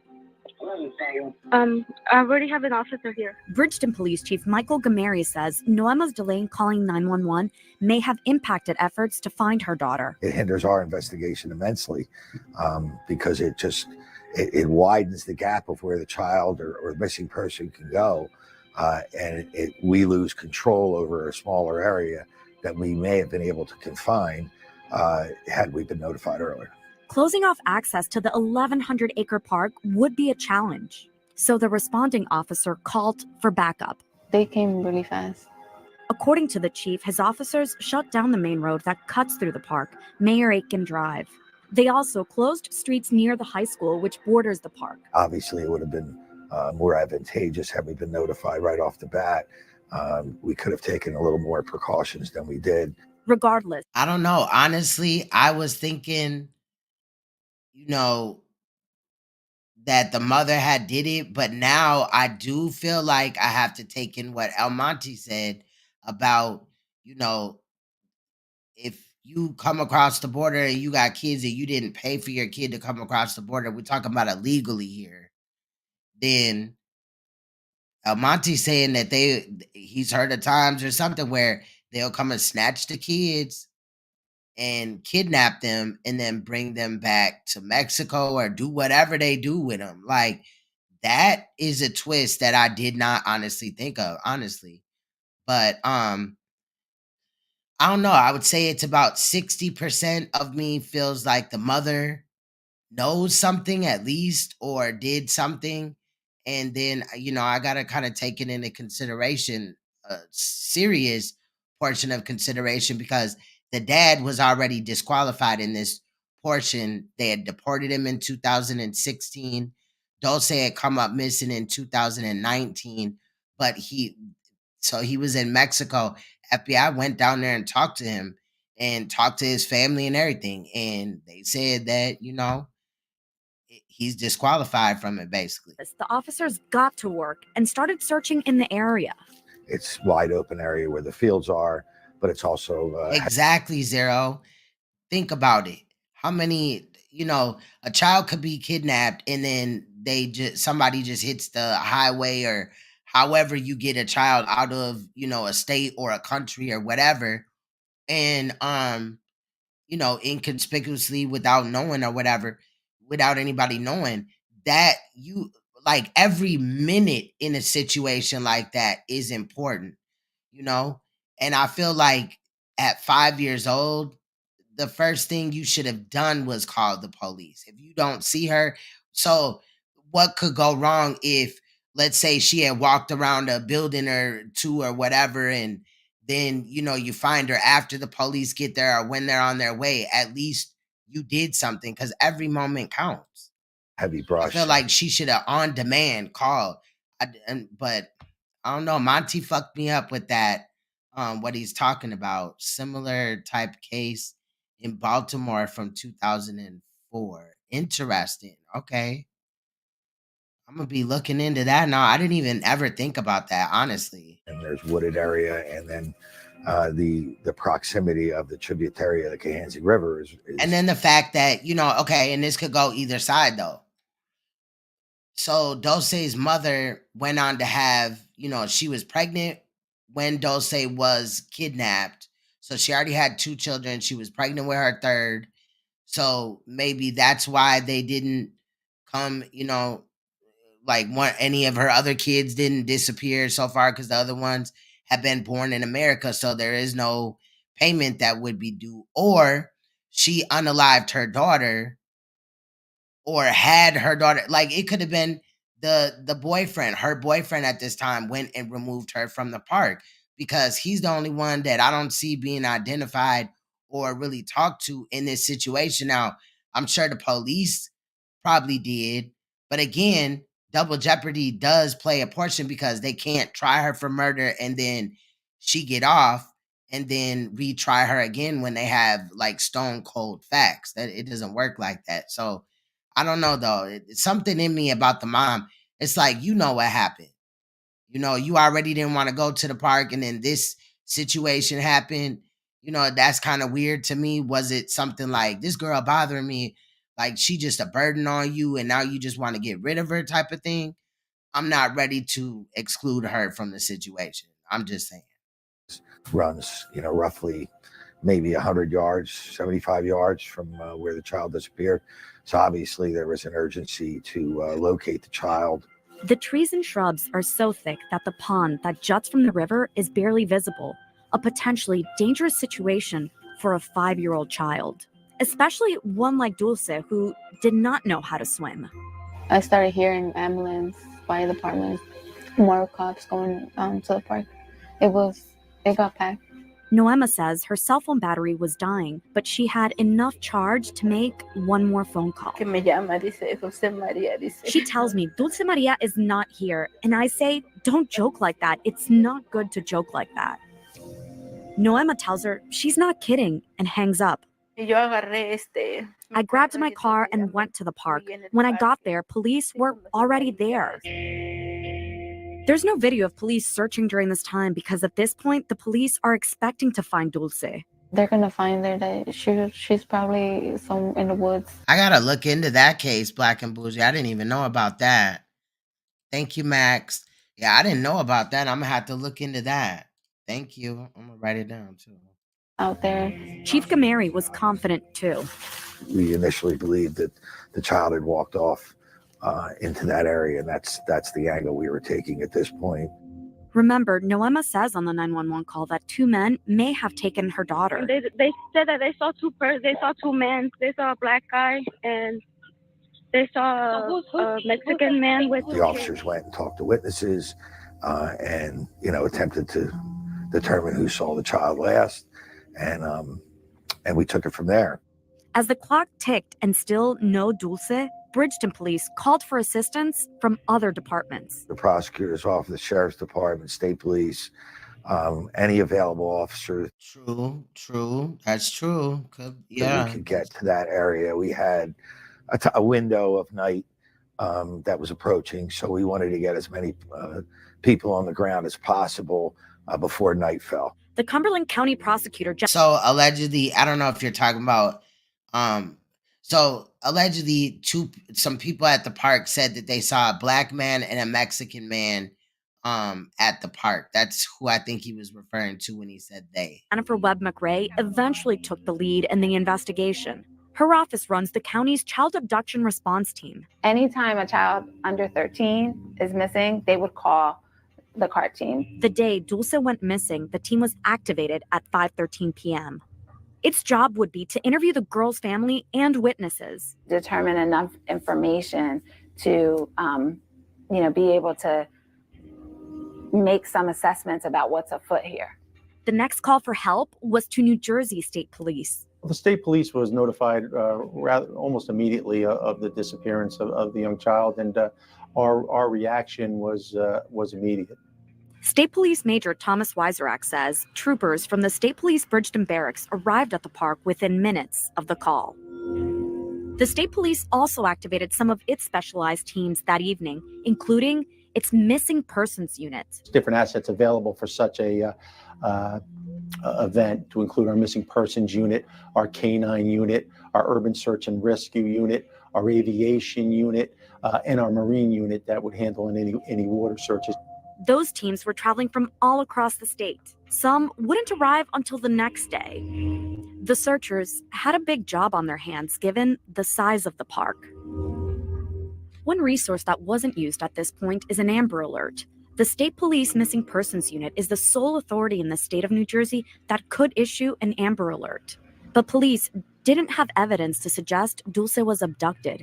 No surveillance cameras faced the playground, and the cameras further down the road were limited. There was lapses in some of the video that were motion detected. Still, police needed the public's help in finding Dulce. So before 7 p.m. that evening, Bridgeton police posted on their Facebook page that a juvenile was missing. The post named Dulce, gave her age, and described the clothing she was believed to be wearing. As investigators retraced Dulce and her which is one of the things that happens during an Amber Alert. family steps that day, they found video of the girl hours earlier. Before the family got to the park, they stopped at this gas station for some ice cream. Police pulled the surveillance video, the last known images of the 5-year-old. She was wearing a yellow shirt, flowery pants, and her white dress sandals. In the video, the kids select their frozen treats from the cooler. And Dulce picks up her brother Manuel as they wait for Noema to pay the cashier. Now, I also think that it's sad that she didn't know what her daughter was really wearing unless they would have found, like, besides this video or whatever, that could have been just, you know, a young mom not really paying attention. But I think it's pretty important to know what your child is wearing, especially when they're at this age, you know. I'm just saying. Police updated their Facebook post with the pictures. I used to take a picture of my children every morning before they, you know, I still do with my youngest daughter, my 5-year-old, but every morning before they go to school or whatever, and then just delete it unless you keep it or whatever, you like it or something. That way you know for sure what they were wearing when they left out the door. Now, they could sneak clothes to school or something, but, you know, I don't know. Taking Just from the saying, gas it's a good station idea. surveillance. From there, word started spreading in Bridgeton about the missing girl. Ivan Lucero owns a tortilla factory in town. He says, for better or worse, news travels fast in Bridgeton. The end that goes around. Facts, Zero. Facts. Especially in town, everyone knows right away. He recalls learning that night about Dulce's disappearance. Right away on social media. When we heard it, it caught the whole town in shock. Because you don't hear stuff like that, especially in this city. The chatter about Dulce extended outside of the city. Jackie Rodriguez lives about 40 minutes from Bridgeton. She remembers sitting at work that night and seeing the videos. People out there searching. She's very, like, immature minded, definitely black and bougie. She definitely is, because she just, I don't know. You already know. You already for know. her. People were like live on Facebook searching. She thought of her own 3 boys. It was scary because knowing that our kids, they love going to the park. Another person also heard of the news that night. Dulce's father, Edgar Perez Bautista. He reached out to me that night. I remember his brother had came. He gave me the phone. He told me to talk to him. He's worried about her, and I couldn't talk. I was too busy worrying about my daughter. Dulce's father was living in Mexico at the time. Authorities would later. I want to bring up, is the reason why she couldn't talk to him because she felt guilty, or just seriously that she was just worried about her daughter? Because how long would it really have taken to run him down what happened to his daughter? When's the last time you seen her? Like, what's going on, real quick, and then get off the phone. Yeah, she was on Dr. Phil. I would have to chop that the fuck up though if we looked at that. But yeah, she was on Dr. Phil. I don't know. I think, you know, I don't know. I don't know. Confirmed that in an interview. Sometime after midnight, Noema and her family go home to try to get some rest. I couldn't sleep. My parents couldn't sleep. And when the morning came, we went straight to the park. Noema was back at the park by 6 a.m. the next day, still in the same clothes from the day before. I thought she was just playing hide and seek. I thought she was hiding in the woods or something. In the morning when, Dulce hasn't been located, now it's getting very heightened and more and more concerned. Still, there was hope she was in the woods somewhere. Through the early morning, we were still hoping to find the child maybe in brush or had gotten tangled up. By midday, most of the state police promised resources were on scene, not just manpower. A state police helicopter was getting the bird's eye view of the immense park, hoping to catch a glimpse of any clue. Divers and search boats were in the different bodies of water in the park. Canine units from other jurisdictions had arrived and were searching for Dulce's scent. When a child goes missing like this is an all hands on deck, and every agency and throughout the state wants to give whatever assets we can give to try to aid in the recovery of the child. Dulce's picture and the gas station surveillance picture were being plastered everywhere. Search parties had been organized via Facebook. Said on Facebook that 7 o'clock they were going to be starting, so I said, let me come out and help. Volunteers brought food and water. An ice cream truck was brought in hopes Dulce would come out of the woods after hearing the music. Now, I think that was a smart idea because, you know, a child, they hear the ice cream truck, they going to take off running. So if she was just, for some reason, just in the woods or whatever, you know, I don't know, children, you know, like she may have like been like, oh, I'm gonna run away or something like that, or for whatever reason, other like something that somewhere that she wanted to be allegedly, or she was just there to be defiant or something. I don't know.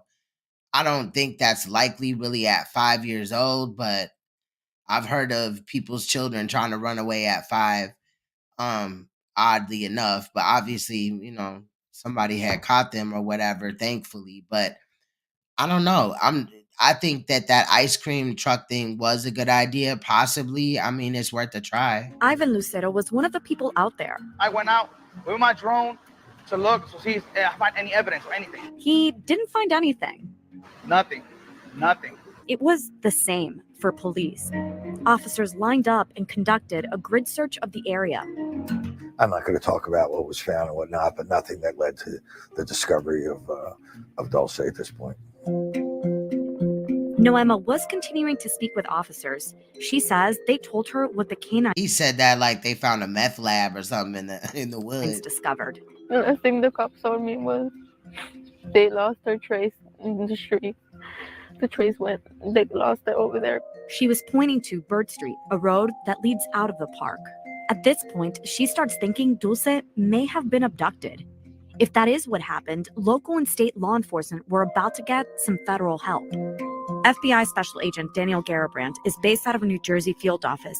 He heard about the missing little girl on the news. We called out there and offered our assistance, and I started driving out there right away. The FBI. No, mine neither. No. He reached out to me. I'm a member of the FBI's Child Abduction Rapid Deployment Team, so the CAR team will get involved anytime a child goes missing under suspicious circumstances. Garabrandt arrived at Hey, Second Lieutenant. Park and met with local law enforcement. And once I got there and got more details, we started deploying a lot of resources out that way.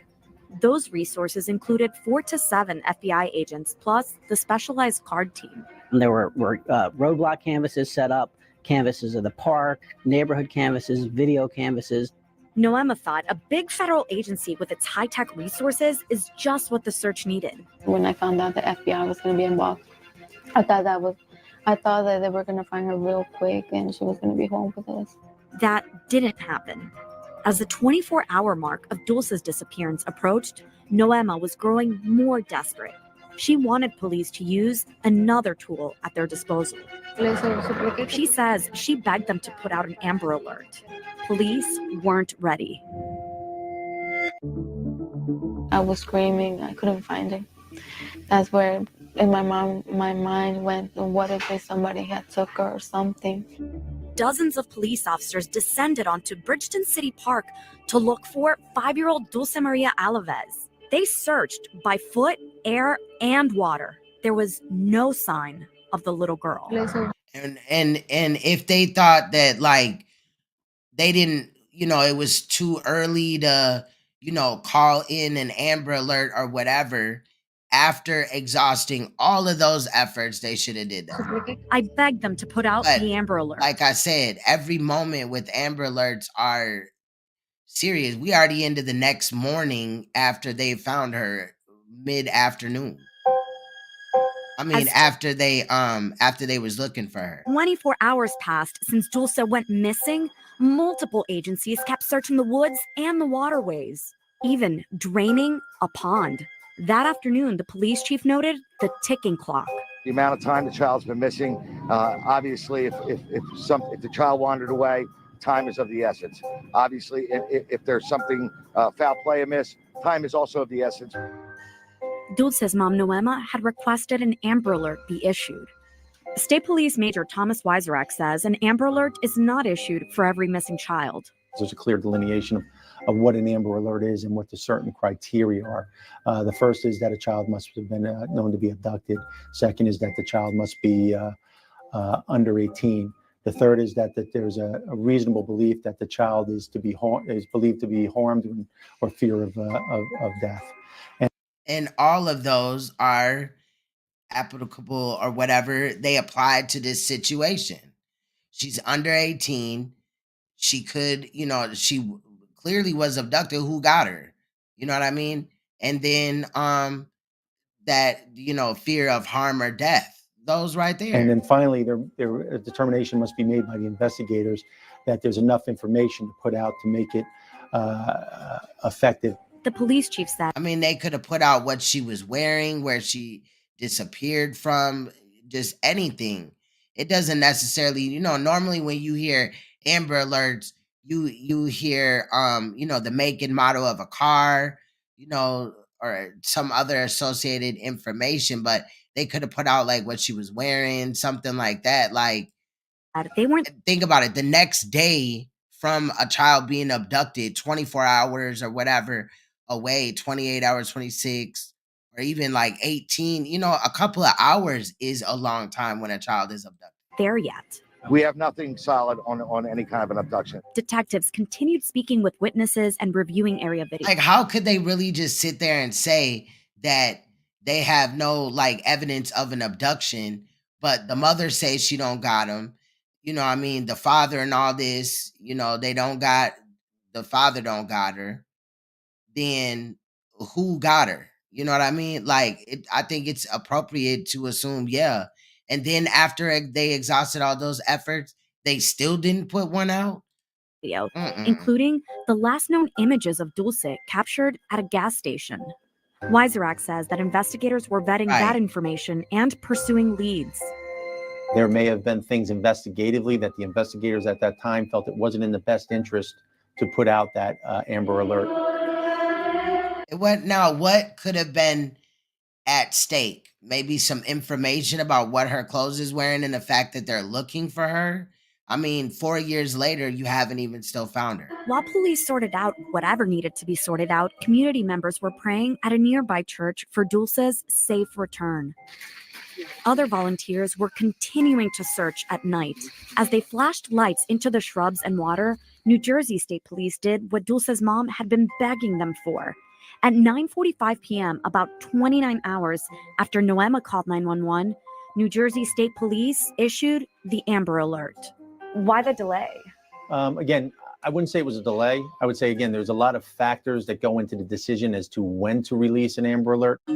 That's like allowing one of these detectives to play God to a child just randomly because they have a hunch. Why not? What resources really does it cost to put out an Amber Alert? You know what I'm saying? Or time or whatever to type in some information and drop a picture in their social media, to have the news do it like that. Come on, these people are tripping. The alert. What's the point of an Amber Alert if these qualifications that apply to this case, you know what I'm saying, still didn't even get an Amber Alert early on about this child? Somebody could have seen anything. Flashed on phones, road signs, and on social media, describing Dulce and the man who may have taken her. The suspect is described in the alert as a light-skinned Hispanic male, 5'6" to 5'8", thin build, no facial hair, facial acne. He was wearing orange sneakers, red pants, and a black shirt. The description goes on to say that the suspect was last seen leading Dulce from the playground to a red van with a sliding side door at about 4:20 p.m. the day before. We built a timeline, and based on that timeline, we're confident that she disappeared from the park. Nobody really disappears. So you think she was abducted?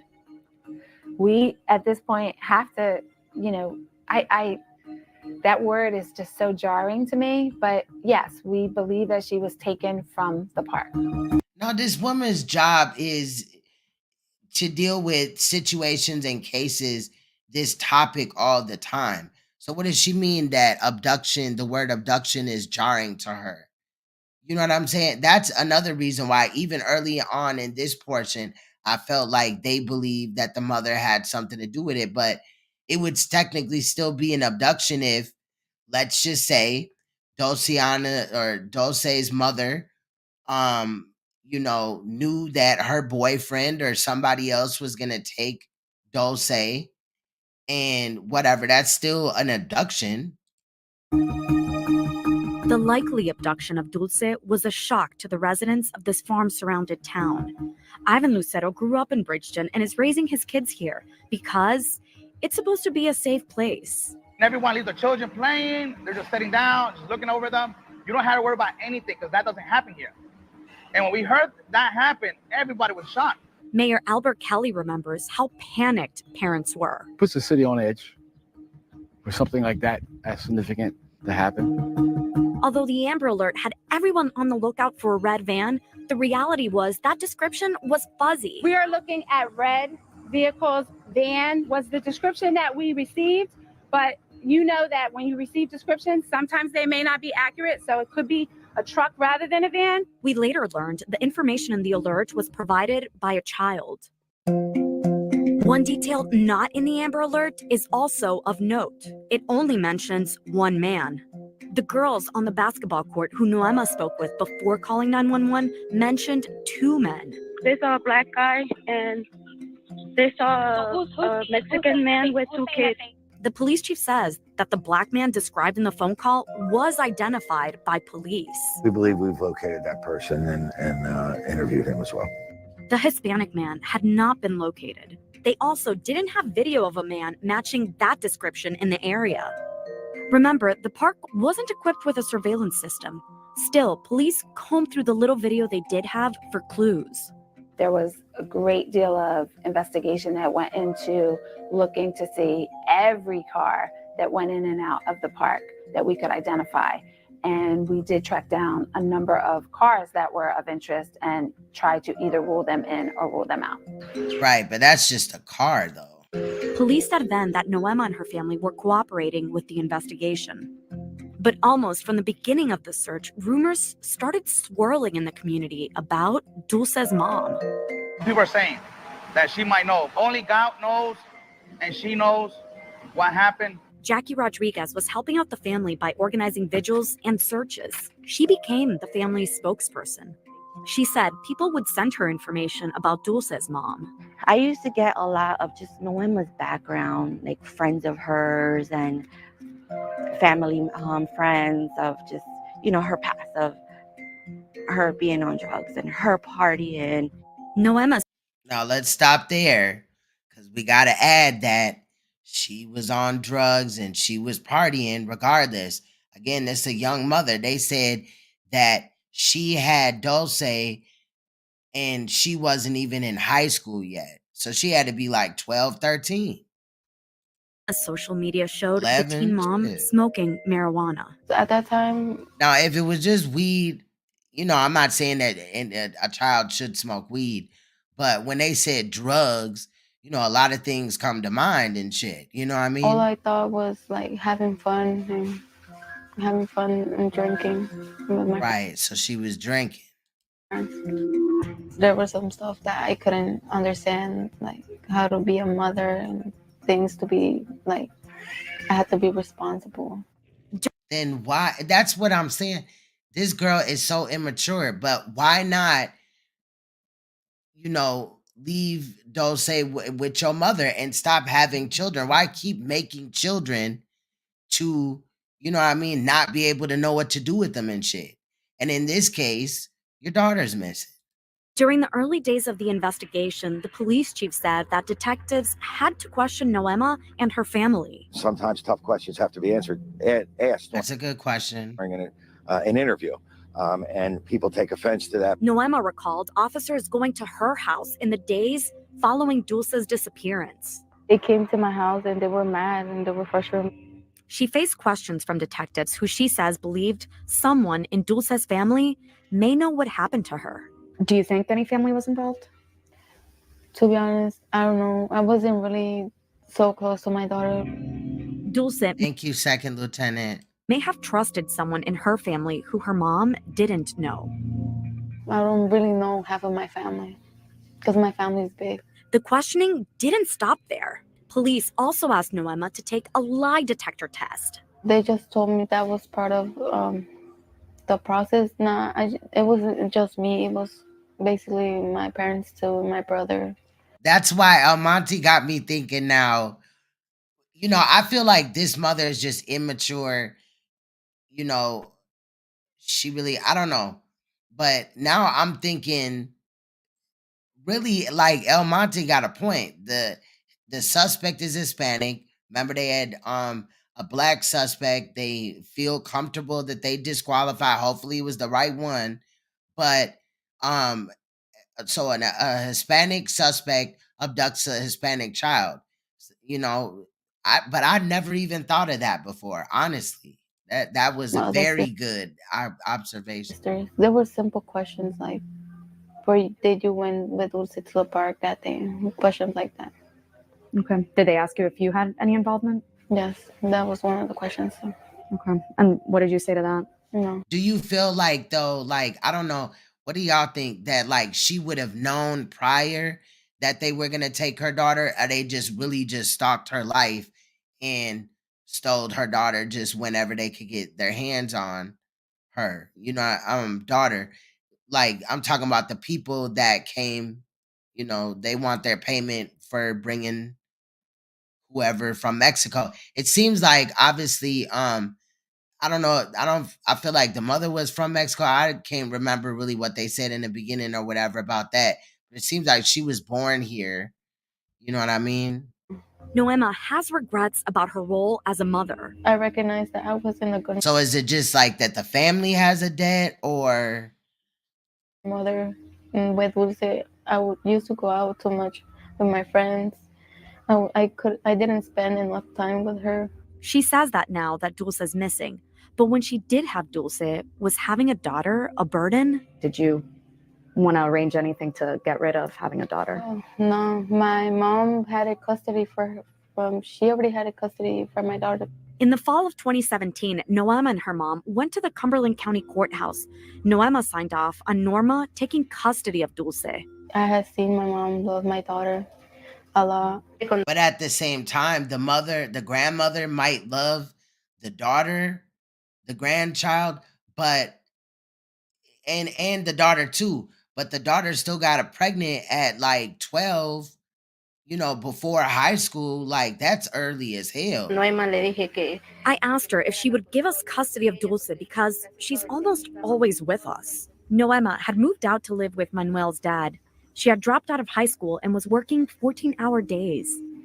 The things were too expensive and I had to help it. That's why I dropped out. But she says she still saw her daughter on her days off. She loved her. I would never do something like that or hurt my daughter. Since she moved out that first time, Noema has been in and out of her parents' home, sometimes living there, sometimes not. When Dulce went missing, Noema was not living with her family. As the days became weeks, police and which is a real big coincidence. Community members were organizing searches and asking anyone with Like, here you got a grandmother that's saying, I will take the child. I don't feel like you're ready. I don't feel like, you know what I mean? And then the fact that that's probably why she kept the third baby a secret until that finally came out. But again, like I was saying, and Black and Bougie was saying, she kept having children, knowing that she was not ready for motherhood. Information to come forward. I hope somebody that knows something comes to the search. Then nearly 1 month after the Amber Alert was issued, a potential break in the case. State police released new information, a sketch of the possible suspect. The second description announced that we were looking for a person of interest that was wearing a white t-shirt, blue jeans, and a white baseball style hat. Now, I want to throw out there, I still want to know what Dulce,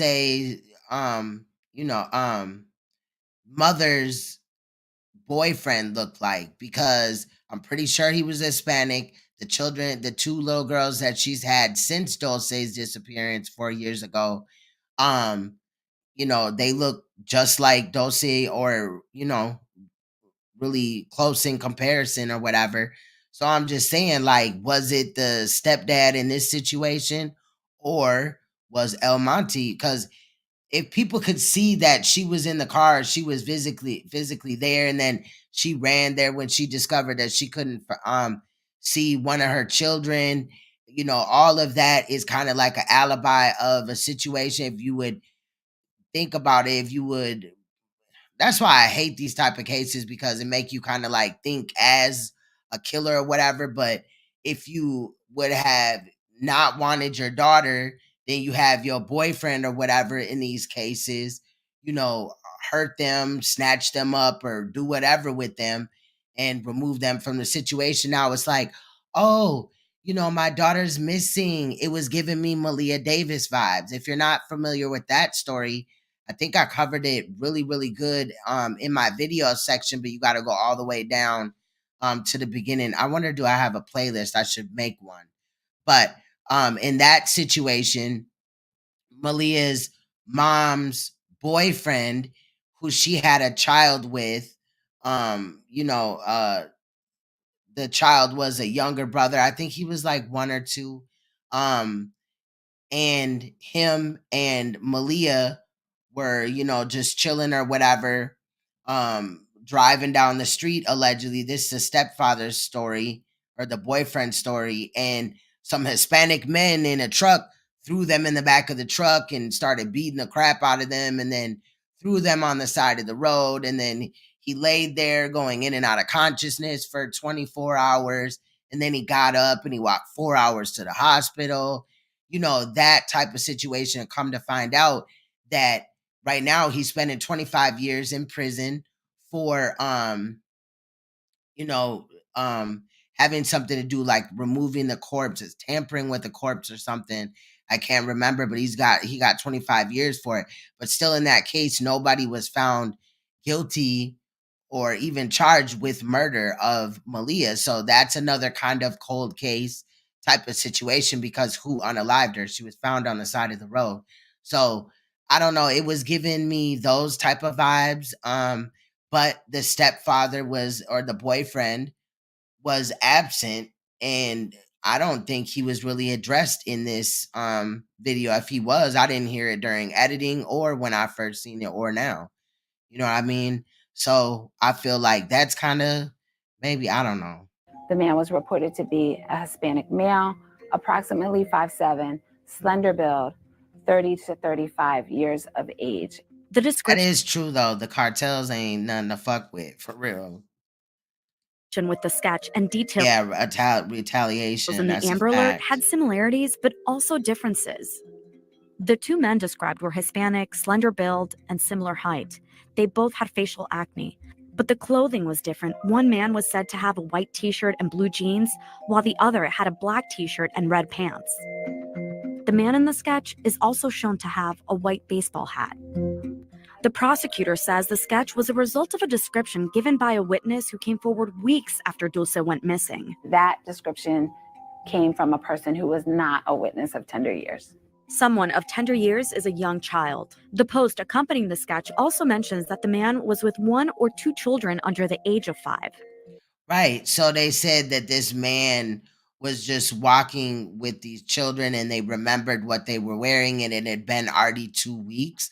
Why not come forward in the beginning? Like, that sounds weird to me too. I don't know. They just changed the 50% cartel did this shit, and 50% the mother. I just don't know. Like, and it could be the reason why I'm holding on to the mother in this situation. Still, if it was the cartels, I feel like it was a situation like El Monte has said. People, have to remember the power of the cartels in Central and South America. The family won't speak in fear of retaliation. You know, that is the thing too. Like, Two people with now I'm two gonna be looking at a lot of cases different too. Like, what is really going on? What descriptions really were happened? persons of interest that we were looking for based on witness statements. We can't rule it out. The black man was disqualified. This guy right here said that they talked to they found out who the black dude was, went and interviewed him, disqualified him from the case. So he's no longer a suspect. It's only the Mexican man. It's the same person. While police are searching for other witnesses or clues to Dulce's whereabouts, the FBI sets out to find Dulce's father. We have agents that are in Mexico City that have had contact with him.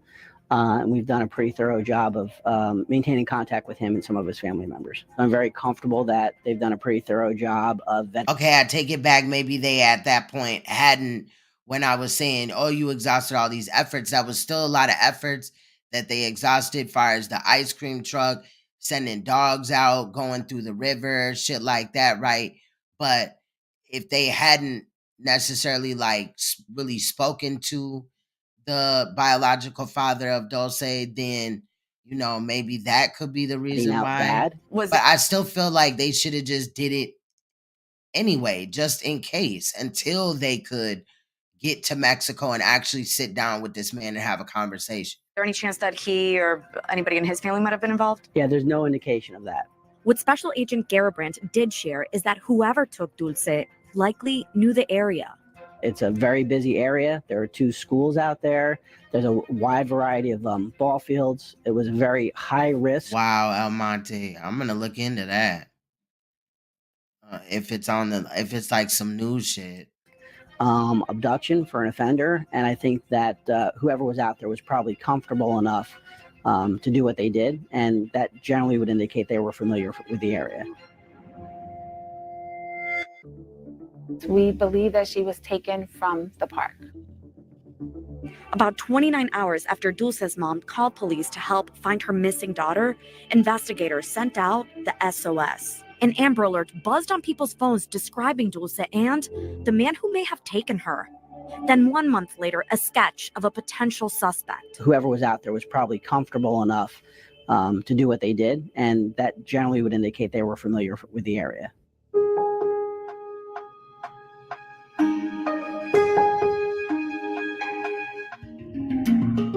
Two months had gone by since Dulce went missing from Bridgeton City Park, and still no sign of her.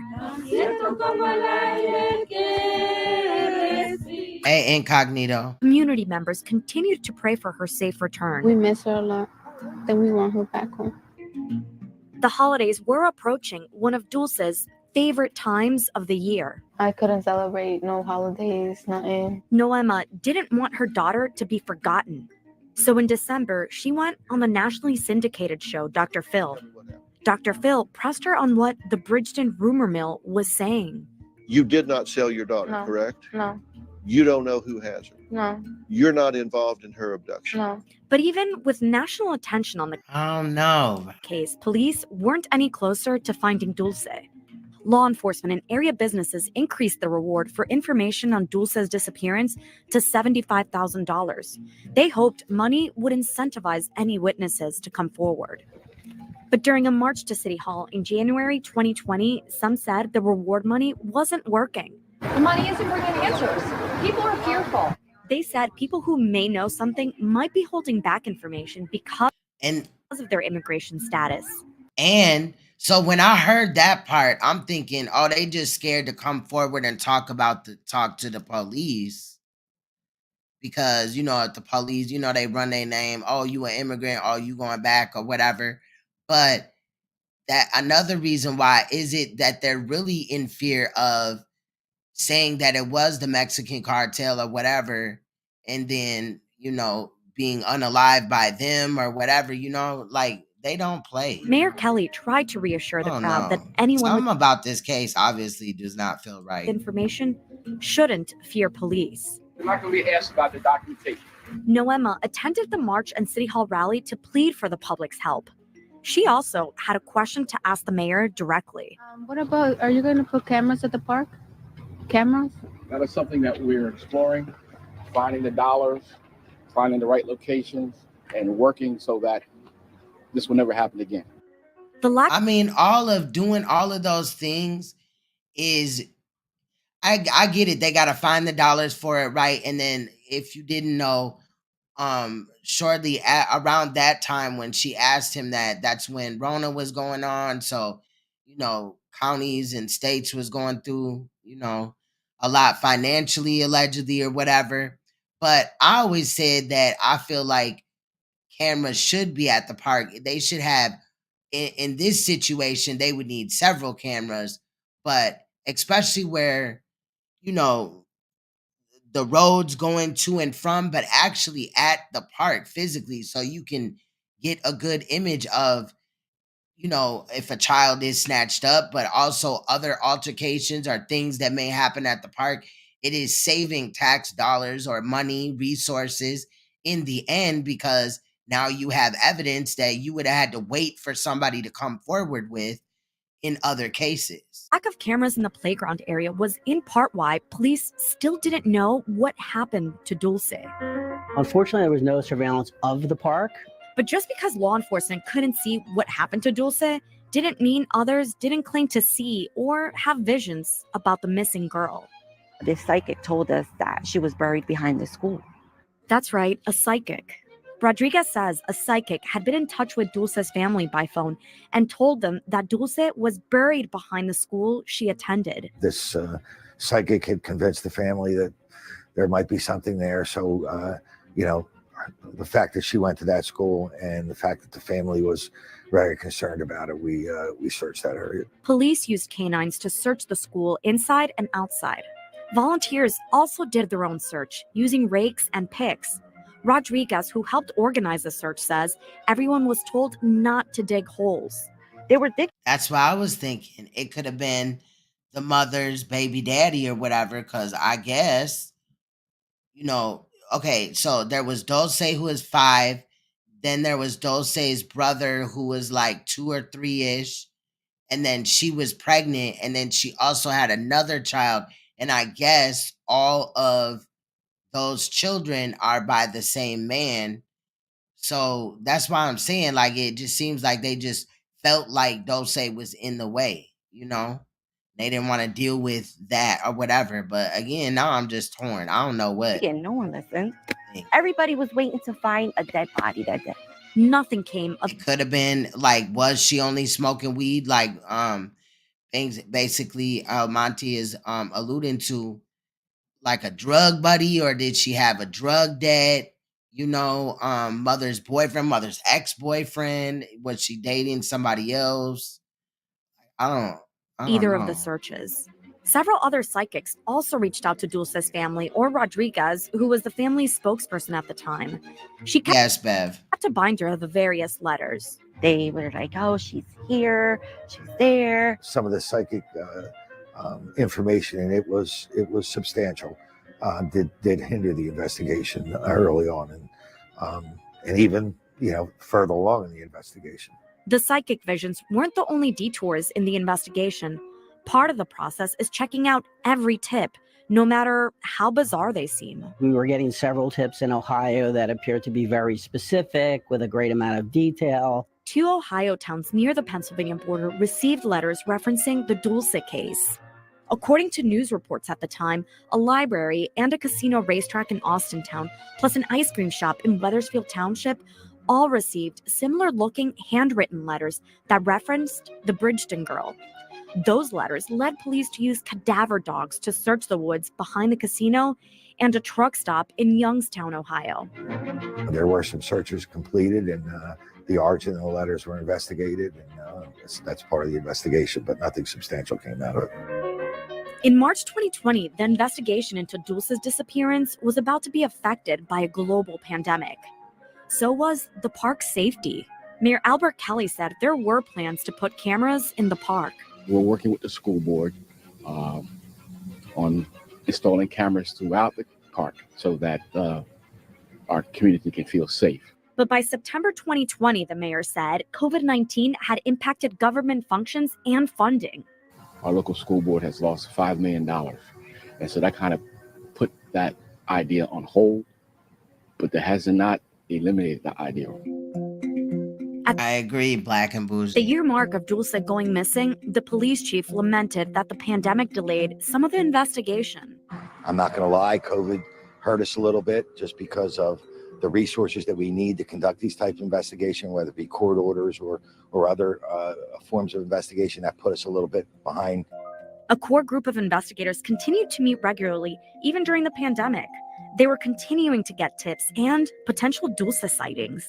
Someone saw a child that resembled Dulce, and we set leads for agents out in that part of the country. They send us a picture right away, and they let us know, and they tell us if that looks like Dulce, and we look at the picture, and yeah, sometimes they do resemble Dulce, but there's always from the face or the hair that doesn't match, and we said no. We always said no, that's not her. As the months turned into 1 year, the tips and leads seemed to dry up. As time goes on, it's much more difficult. The investigation becomes more difficult. The leads and the new things that come in aren't as fresh. People in the community were still speculating the family, not just mom, but also Dulce's dad, Edgar, were involved in her disappearance. Cumberland County court records show Edgar was convicted in 2017 of endangering, abusing, and neglecting a minor who was between 13 and 15 years old at the time of the offense. He was deported to Mexico a year and a half later. The FBI interviewed Edgar in Mexico after Dulce went missing. The special agent overseeing the Dulce case says there's no indication that Edgar was involved with her disappearance. But is that one of the reasons why maybe the mother wanted to do away with Dulce herself, knowing that she had a baby with a predator? On Dulce's 7th birthday, now a year and a half since she went missing, Dulce's father posted to YouTube. It was an old video of him and Dulce. In it, he says he had nothing to do with her disappearance. I don't know where she is. Our efforts to reach Edgar were unsuccessful. By her 7th birthday, Dulce had 2 new sisters, Estrella and Hope, sisters she has yet to meet. Noema is now a mom of 4, with her eldest missing. It is hard for me, but I think about my kids and Dulce. I'm like, I know she's gonna appear and we're gonna find her someday. So you're still hopeful that she's alive? Yes, and that's why I put my last daughter Hope, to keep up hope. In September 2021, at the 2-year mark of Dulce's disappearance, the National Center for Missing and Exploited Children would do something to keep up that hope. Colin McNally is one of the center's forensic artists. He created an age progression composite of Dulce at the 2-year mark. We're trying to educate the public on what they might look like. We just start studying all the family reference photos that we had available. So we had multiple siblings to pull from, but then we have a lot of footage of mom in interviews. We have great pictures of mom, not only selfies, but pictures that were taken of her. This was the end result. But that composite didn't go over so well with the girl's family. There was feedback saying that she might have looked a little bit old. It doesn't look nothing like Dulce. Because I know 2 years have been passed, but I don't think her face would have changed a lot. The next day, the center released another composite that the family was more comfortable with. But even as police are continuing to investigate the case and ordering new composites of Dulce, they were keeping a close eye on Dulce's family. The family has maintained they had no involvement in Dulce's disappearance. In January 2022, Noema answered a knock at her family's door. There was hella detectives outside. I'm like, you guys have to come out the house. And they told us we have to leave all the electronics at home. Noema says detectives from the Cumberland County Prosecutor's Office had a search warrant. She says they took all of the family's cell phones, her laptop, and her mom's new tablet. The prosecutor's office declined to comment on the search. Noema says police have told her she and her family are still considered suspects. Sometimes I think that they're too concentrated in me and that probably the person that did this is like on top of their nose and they just don't notice. The county prosecutor, who is the lead in the case, says they are looking at all angles. We cannot rule out any possibility until we determine who's responsible for Dulce's disappearance. And this man, drawn in the sketch, may have the answers police are looking for. Right, that's interesting. The Hispanic male in the sketch We have not positively identified who that was, and that's certainly something of interest for us still. We're trying to figure out who that person may be. Garabrandt and other law enforcement officials fear that people know something that may help crack the case. Maybe they're not trusting of law enforcement. Maybe they're not, they don't know if they'll be believed or not. But I believe that there is someone that saw something that could help us with the investigation. Even as the tips have slowed, Noema and her family have tried to keep Dulce's case in the spotlight. In April 2023, they held a 9th birthday party for Dulce at the park where she went missing. Happy birthday, dear Dulce. The hope is people will continue to look for her. We haven't got any answers about the disappearance. Other than birthdays and vigils, Noema avoids going to Bridgeton City Park and any parks in general. Brings me bad memories and the bad decision I made for letting Dulce go unsupervised in the park. Bridgeton City Park, not only Dulce, her little brother too, did get surveillance cameras. We have strategically placed cameras throughout the park so that I mean, even though her son wasn't snatched up, I mean, he's even younger. Why not take accountability for the fact that you left both children there? It could have been that both of her children were gone, but like I said, it's just awfully weird that the son, her other child at the time of Dulce's disappearance, was by the man that she went on to have 2 other children with. Remember, she was pregnant with one. So that's just kind of odd that it's Dulce, and her dad is a sex offender, and the mom just conveniently was playing lottery, scratching lottery tickets. This does not happen again. Surveillance systems were installed at the splash pad across from the zoo, Sunset Lake, and the Hall of Fame building across the street from the basketball courts and playground. We requested video recordings from the cameras at the Hall of Fame building and the surrounding area. It was for a day and time we were there. Out of the 6 cameras at the building, this is the only one pointing at the playground area. You can't actually see the playground through the trees and basketball court, but it does capture cars driving and parking on the main road. The other this will help if somebody snatches up a child and puts them, like they parked in the parking lot and they snatch up a child and put it in a car and drive off, but cameras on the there's building a lot of wooded area around here. You never know. seem to focus on the roads as well. The police chief said the city sometimes puts mobile cameras near the playground area. It would be nice if there was cameras over there so people could, not just me, could feel safe. For the 4-year anniversary of Dulce's disappearance, the National Center for Missing and Exploited Children updated her age progression sketch. This is what they believe Dulce would now look like at 9 years old. Bridgeton Police, the county prosecutor, state police, and the FBI all say they have investigators still assigned to looking into Dulce's case. It impacts our sense of safety and security when one of our babies goes missing. We don't know at this point exactly what happened in the park that day. And so all possibilities are open. We may just need that one little push from somebody who may know somebody, or somebody who's just willing to pick up the phone. It's also highly probable that we may have had contact with this person already, and we just don't realize the connection to the abduction. Dulce's mom is holding on to hope that somebody did see something at the park that September day in 2019. She has a message for them. For the people that know something, that to talk, to speak up, so my daughter could come home. Home to Bridgeton, a community stained by the disappearance of Dulce and left with unanswered questions. Somebody knows something. She just didn't vanish in thin air. If you have any information or tips regarding the disappearance of Dulce Maria Alavez, scan the QR code on your screen or call the National Center for Missing and Exploited Children. Investigators say you can remain anonymous. All right. So, I don't know. Like, that case is just very weird to me. There's a lot of possibilities that it could be. It could be the Mexican mafia. It could be the mother. We really didn't hear, her boyfriend, the mother's boyfriend. I'm just saying, it seems very weird.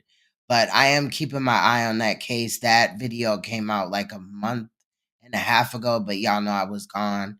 So while I was gone, I was looking for updates and stuff like that. That's why I know of like 2 others. But far as those go, there's not much information, so there'll be shorter videos.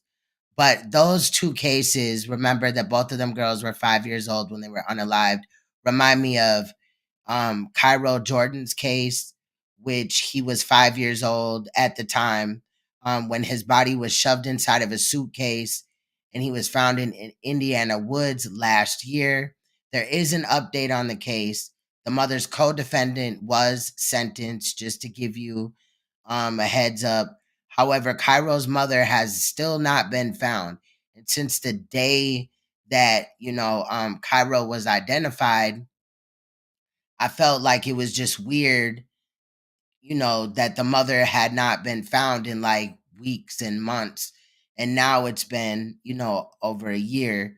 So I do want to give an update though on that case. And I'm also wondering if the mother is even alive, because the mother's co-defendant had convinced the mother that she needed to unalive her son because her son was possessed. I don't know what my man is doing, but that they needed to unalive Cairo, or she needed to, or basically that Cairo was possessed, and this, that, and the other. But we will go over Cairo's case next week. I'll give updates and stuff. But at the end of the day, just remember that all these children is 5 now. I don't know if that's just a coincidence or whatever, but it's just sad that any child is being unalived or kidnapped. We cover trafficking over here and things like that, as well as Pedomon, right? So Sheriff Grady Judd, for 9 minutes and 1 second, he's going to talk to us about 2 teachers that he recently arrested during stings. We normally cover those over here on this channel, but he did some stings in the community, as he always does, to try to catch some of these predators of children. I think that's how one of them came about, but he's going to go over the information. I had really just seen these as I was uploading the videos for or looking. I was doing something. I was uploading something, another video that we'll go over at another time. But and I had just seen it, so I watched it, and then basically I decided, since it's kind of short, I wanted to at least, put it out there in the atmosphere a little bit more, coming from my channel, because I cannot stand predators. What's good, Abstract? Salute. We've been going over some tough cases today. So, again, the next stream will be a little bit more lighter. I do have a couple of things that I would like to give commentary about in the conscious community concerning, Sonetta, and even Chris Harris put out something that I feel like I need to give some commentary to. But I wanted to get these out of the way, because the other 2 cases that we covered have been kind of sitting in my YouTube StreamYard, or my YouTube, for like 2 months almost. No, a month. It's been about a month. So anyway, this one is short.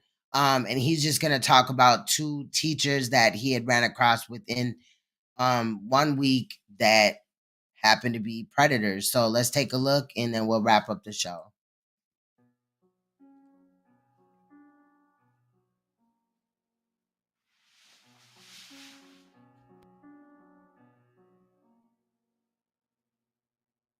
But here's something we first talked about last week. Let me remind you again. Jerron Dunn's 33 years of age. He's a substitute English teacher at New Beginnings Charter School in Lakeland.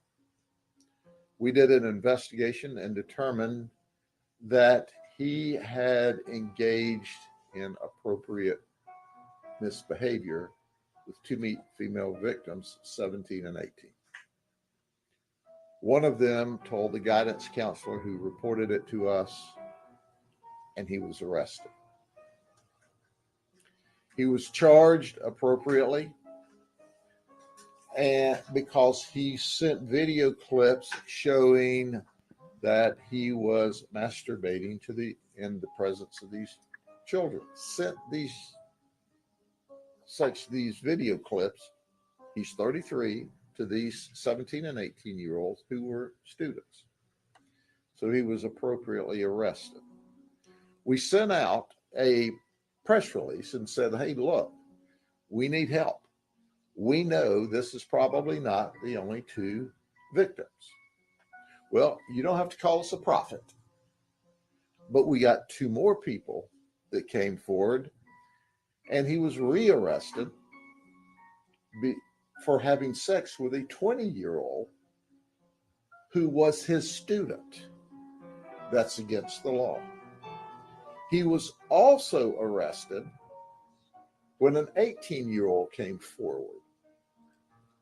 And that inappropriateness of showing videos. God, Black and Bougie, for real? Occurred in a classroom. So he was arrested and he bonded out on the first 2. He was rearrested and he just bonded out again. So he's not in jail, but he doesn't learn well. If there are other victims, tell us. We want to know. 2 more victims have already come forward. But it's the week for teachers. In less than a week, that was last week, this is this week, we've just arrested Ramir Jones. He's 21 years of age.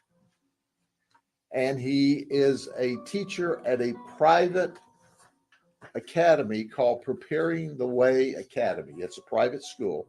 It's not associated with the school district.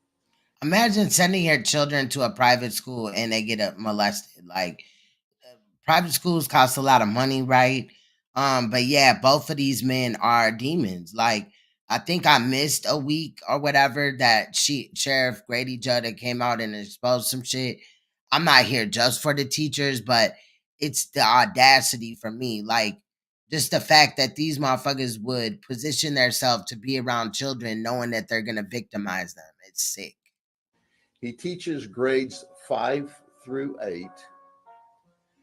And here's what occurred. He met this young lady who was 15 years old, and she was on probation for felony battery and grand theft. Well, on December the 4th, she cut her monitor off and ran away. So our detectives, once again, who are the very best, start looking for this 14-year-old. We learned during this investigation that she's hanging with a school teacher, or at least as an associate or a friend of the school teacher. So now we're to the 5th of December, and we're frantically looking for this 15-year-old girl who we believe may be in the company of not only an adult, but a school teacher. So after a lot of investigative work, at about What is wrong with these people? I could not imagine looking at a child and thinking that they're like sexually attractive. 11:30 at night on December the 5th, our detectives go Oh, to definitely. I go in on them too. I do. Mossy Oak Lane, which is Ramir Jones' address. And we say, hey, we're looking for this young lady. She's 15. She's a runaway. She's endangered. Now, understand, at this moment in time, we've not attached him. You know, it was a hunch. So it all came together after this. But we're putting bits and pieces of what this girl says, and this girl says, and this girl says. So he says, hey, come on in and look around.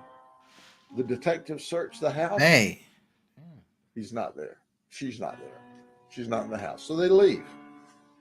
So they search all night long. Hey, real mama Fifi. And they're gathering more information and more information. And that's when they figure out that she has possibly gone to a RJ's house. And they go, oh, that's the guy that we went to earlier. That's the school teacher. That's the guy. So they go back at 6:15 in the morning. Well, the detectives are tired. They look him in the eye and go, okay, dude, we're well over this. We've got a 15-year-old missing girl. We have information that you went someplace and picked her up earlier in the evening, last evening. Where is she?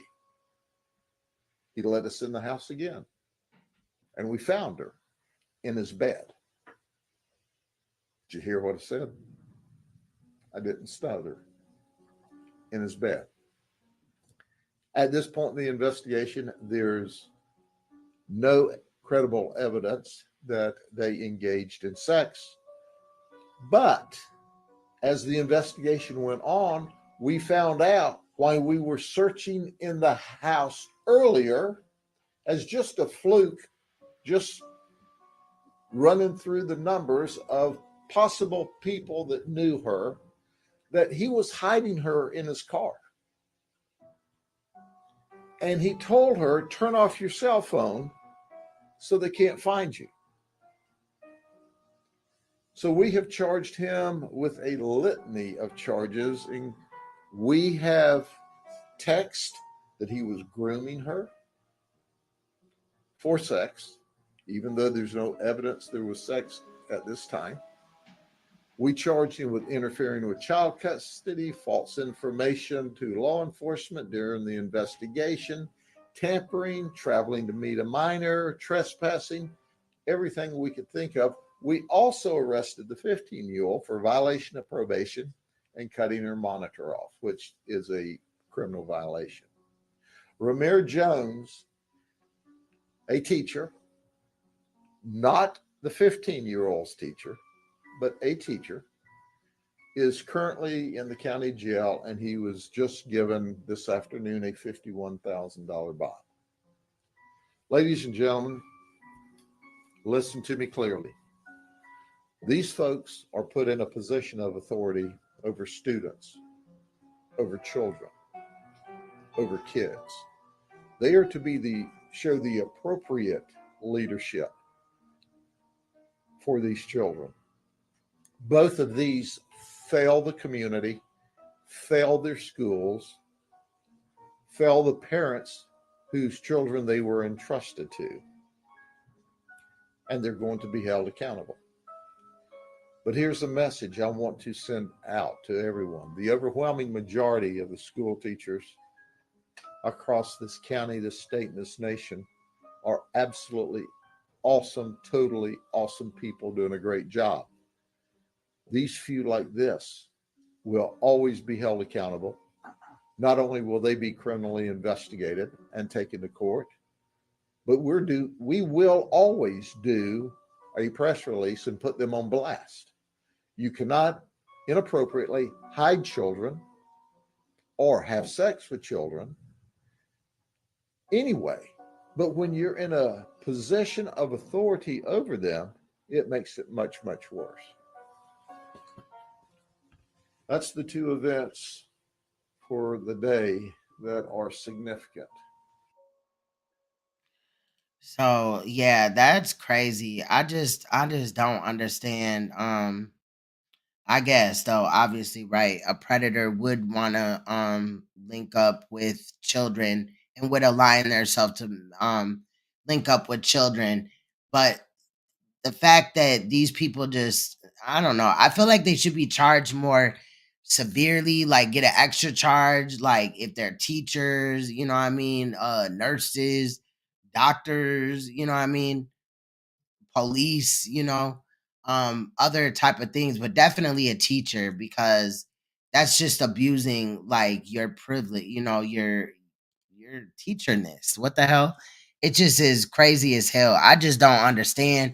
I would never understand how anybody that is an adult could look at a child and be sexually attracted to them. But we also went over two other cases. I love Sheriff Grady Judd though too. The fact that he come out here and put the information out there. I do feel like more sheriffs and police department should do the same, but I definitely got my eye on Florida for that. But the two other cases as well, I'm interested in, finding out more information about Kenyatta Odom, the little girl that has been baby Jane Doe for 35 years, and now they finally found out who had possibly unalived her, and they arrested her mother and her stepfather. Um, that case, it just broke my heart, but I did want to get it out there and wish those that cared about the child, you know, let them know that I feel bad for them and things like that. But I also wanted to point out other things like the fact that, the mother just went on with her life, and lived her life for the next 35 years, knowing that she had unalived her child, innocent until proven guilty. But I do hope that that case goes to trial. I also feel like the Dulce situation. Now, like I said, Monty got me questioning what is going on, because it could be that, it could be the cartel. I didn't even really think about that. I don't know if I thought about that in the first one, but at this point in time, I don't. It doesn't resonate with me that I did feel that way. But now I'm gonna be looking at other cases a little bit different too. I do thank him for that aspect as well. But today was a crazy live. I do want to shout out people that had donated during this live. I do appreciate you. I don't shout your guys' name out for a reason. I don't want to, dox or make you guys like a target. Some people on YouTube will look at, it like, ooh, that's money or whatever. So, but you guys know who you are. I do appreciate you definitely. And things like that. Also, I think I'm gonna try to go live this weekend, possibly. I don't know. I know that there's Friday night, but I think my daughter has a game, if I'm not mistaken. I didn't look, but I will try to go live maybe Saturday or Sunday. If not, definitely Monday. I do have several things that I need to edit really quick. You know, I do have several things I have to edit really quick, like some situations, like I said, in the conscious community, that and Kevin Wesley and this, that, and the other. I'm still also waiting for a little bit more information that I had requested today on Kevin Wesley, because some new stuff had come up. So I'm interested in that, looking at it, going over it myself, analyzing it, deciding if I want to bring it here. But I do have other things. I think there's other videos, but I didn't get a chance to edit the other day, yesterday. I kind of got wrapped up. My daughter had another game, so we went to that and stuff like that, and they won again. So they just kicking ass this year. So I'm so proud of my daughter.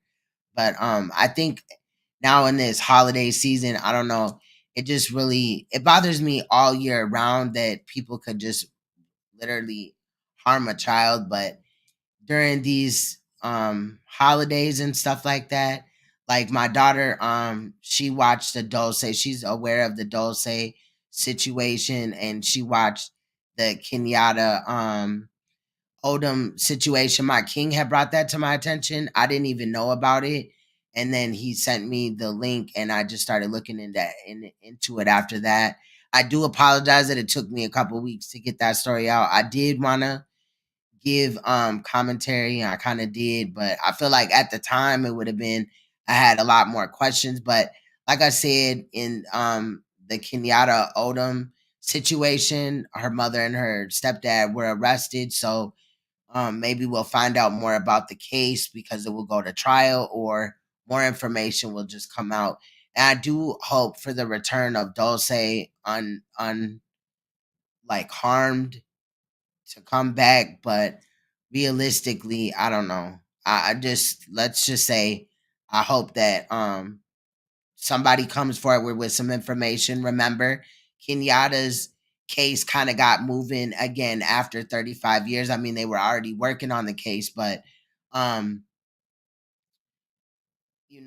somebody had came through with a tip 35 years later. Hopefully we don't have to wait 35 years for Dulce or certain other cases. Like, I want to find out what happened to Malia Davis. I really want to find out what happened to Kanika Jenkins, for real. And the crazy thing about, like, sometimes when you cover stuff, or like, because I used to cover Queen Op, I still would, but she's moving around and it's hard to know where she's going live from or whatever. But then it seems like a large group of us just stopped covering her, and now there's a new group of people and they really don't know what's going on, so they're just kind of like blindly, feeling their way around the situation, making statements that aren't necessarily true or whatever. I don't know if that's intentional in some, but shout out to Lala's channel for, kind of keeping up with what's going on over there. But yeah, if you didn't know, she had beat up Shell pretty bad. Her and her girlfriend, now Queen Op, claims to be a lesbian and bisexual at least.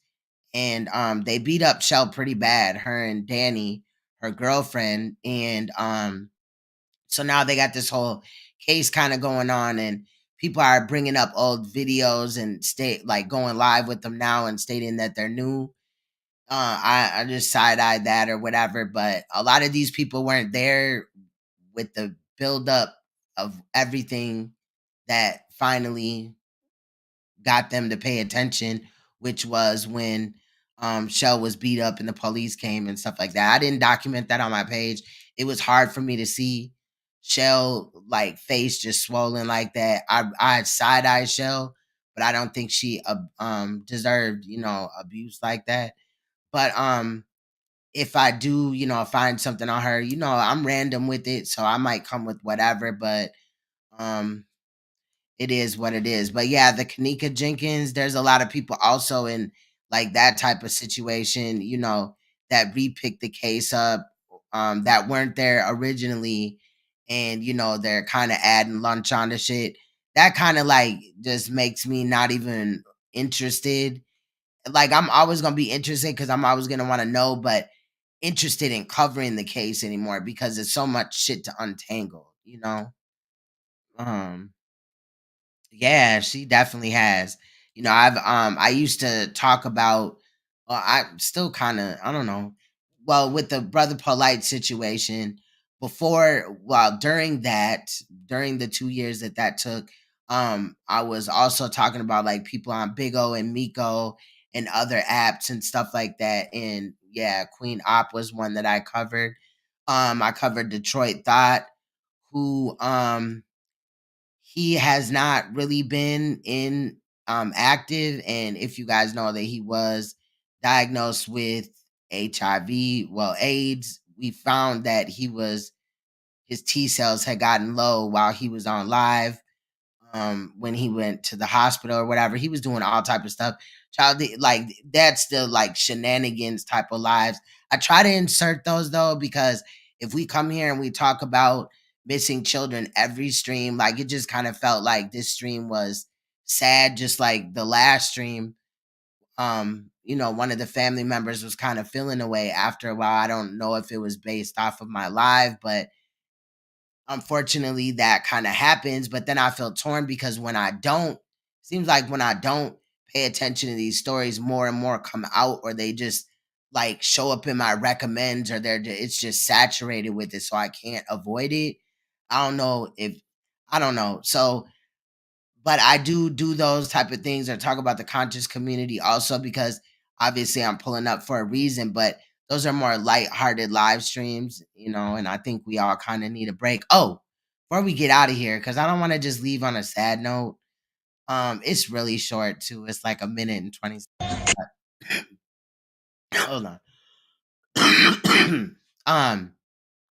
So y'all know that dude that came out with, okay, so Jay Holiday, right? I guess he recently did a show, right? And this man right here, I'll give y'all the link to this or whatever if you want to share it with somebody else. But hey Mark, it's Marcus. I am subscribed from another channel, but I moved it over here because I wanted to share this with y'all before we wrapped up this live. Because again, I don't want to leave it on just a sad type of bad. I was dead. I was literally dead. I'm telling you. But I just didn't want to leave this stream on a sad note or whatever, even though what we just witnessed and all that, and watched and found out about is saddening. It is important, but I don't want to like leave anybody in a state to where they're stressed or feeling down. So let's just close with this. I'm not even gonna play a song, but this Jay Holiday dude up on stage, but actually it was how he gave commentary on it, just hilarious. Let me shut up, y'all, and play it.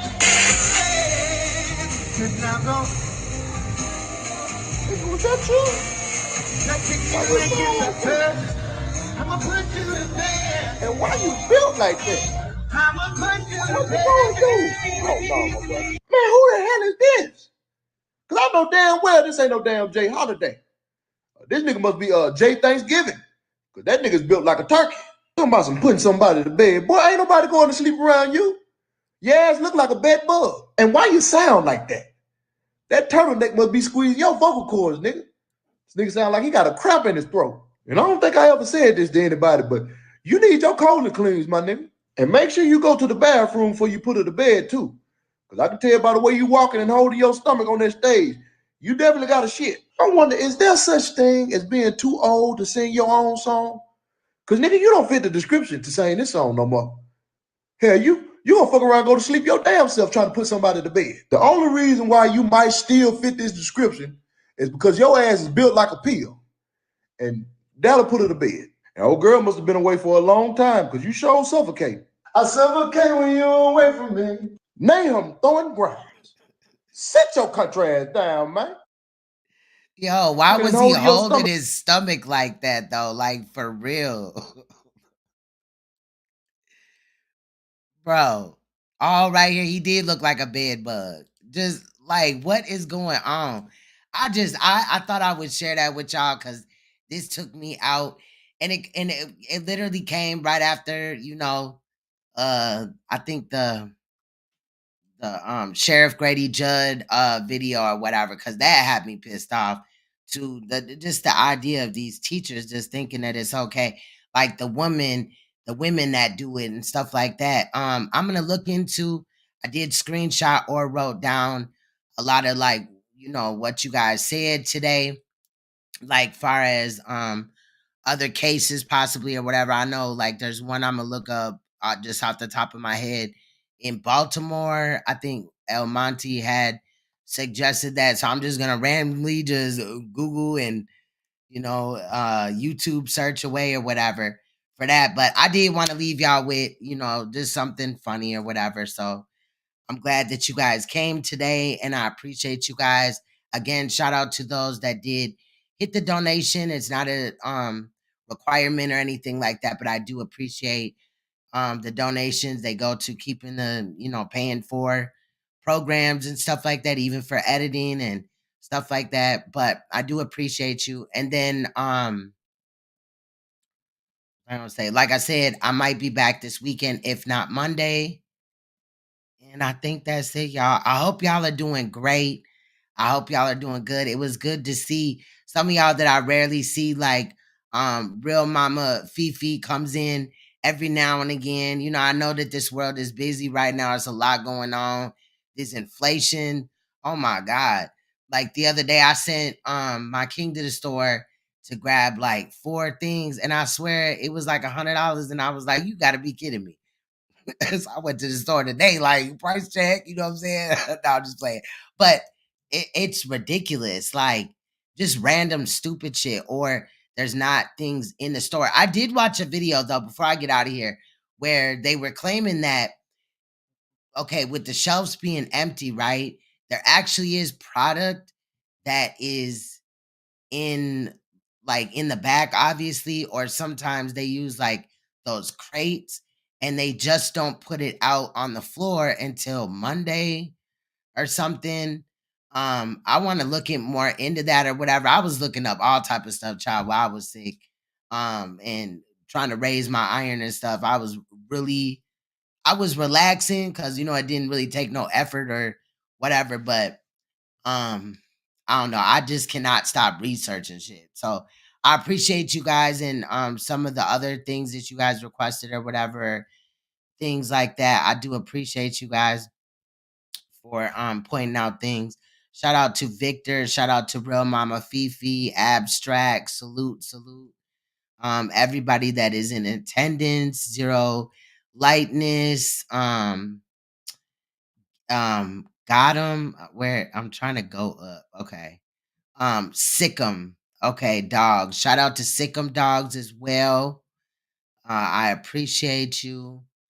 But yeah, El Monte too. Like when El Monte said in Baltimore in 2004, an uncle and a cousin killed 3 Hispanic children, rumors of non-payment. I want to look into that case too. It's got me looking at things different. What's good? Incognito and Pumpkin, aka Bev. Shout out to y'all though, for real. I appreciate my moderators. I appreciate y'all just coming and kicking it with me. I know that these cases again are hard to listen to, but I'll have other things to offer that is less, you know, demanding. But I don't know. Sometimes these cases haunt me, and then I just feel like obligated to at least do my part to get them, their story out there and heard. But much love, you guys. Yes, Mama Fifi's been. Oh wow, I didn't know that. Recovering from major surgery. Okay. I wish you a speedy recovery. I definitely do. Hey Emmanuel, we just wrapping up now, but you can enjoy rewatching if you would like. I do appreciate you as well. Shout out to everybody. Shout out to the royal family. Like I said, I'll be back either this weekend or Monday with something else. Like I said, I got a lot to edit. Child, Chris Harris came out and I feel like he was lying a little bit. You know what I'm saying? So we're gonna talk about that. And Sonetta did a show that kind of pissed me off or whatever. I feel some type of way. Let's see if I feel that way on Monday or during the weekend, but we'll see. Anyway, I'll be back at you guys with something very, very soon. Much love, y'all. Stay uncompromisable, stay woke, because you will see me or hear me in another live stream or in the edit. I haven't said that in a while, and I think I missed something, but I love y'all. Y'all take care of each other and the children and the family and those that you love, because tomorrow's not promised. Much love, you guys. Bye-bye.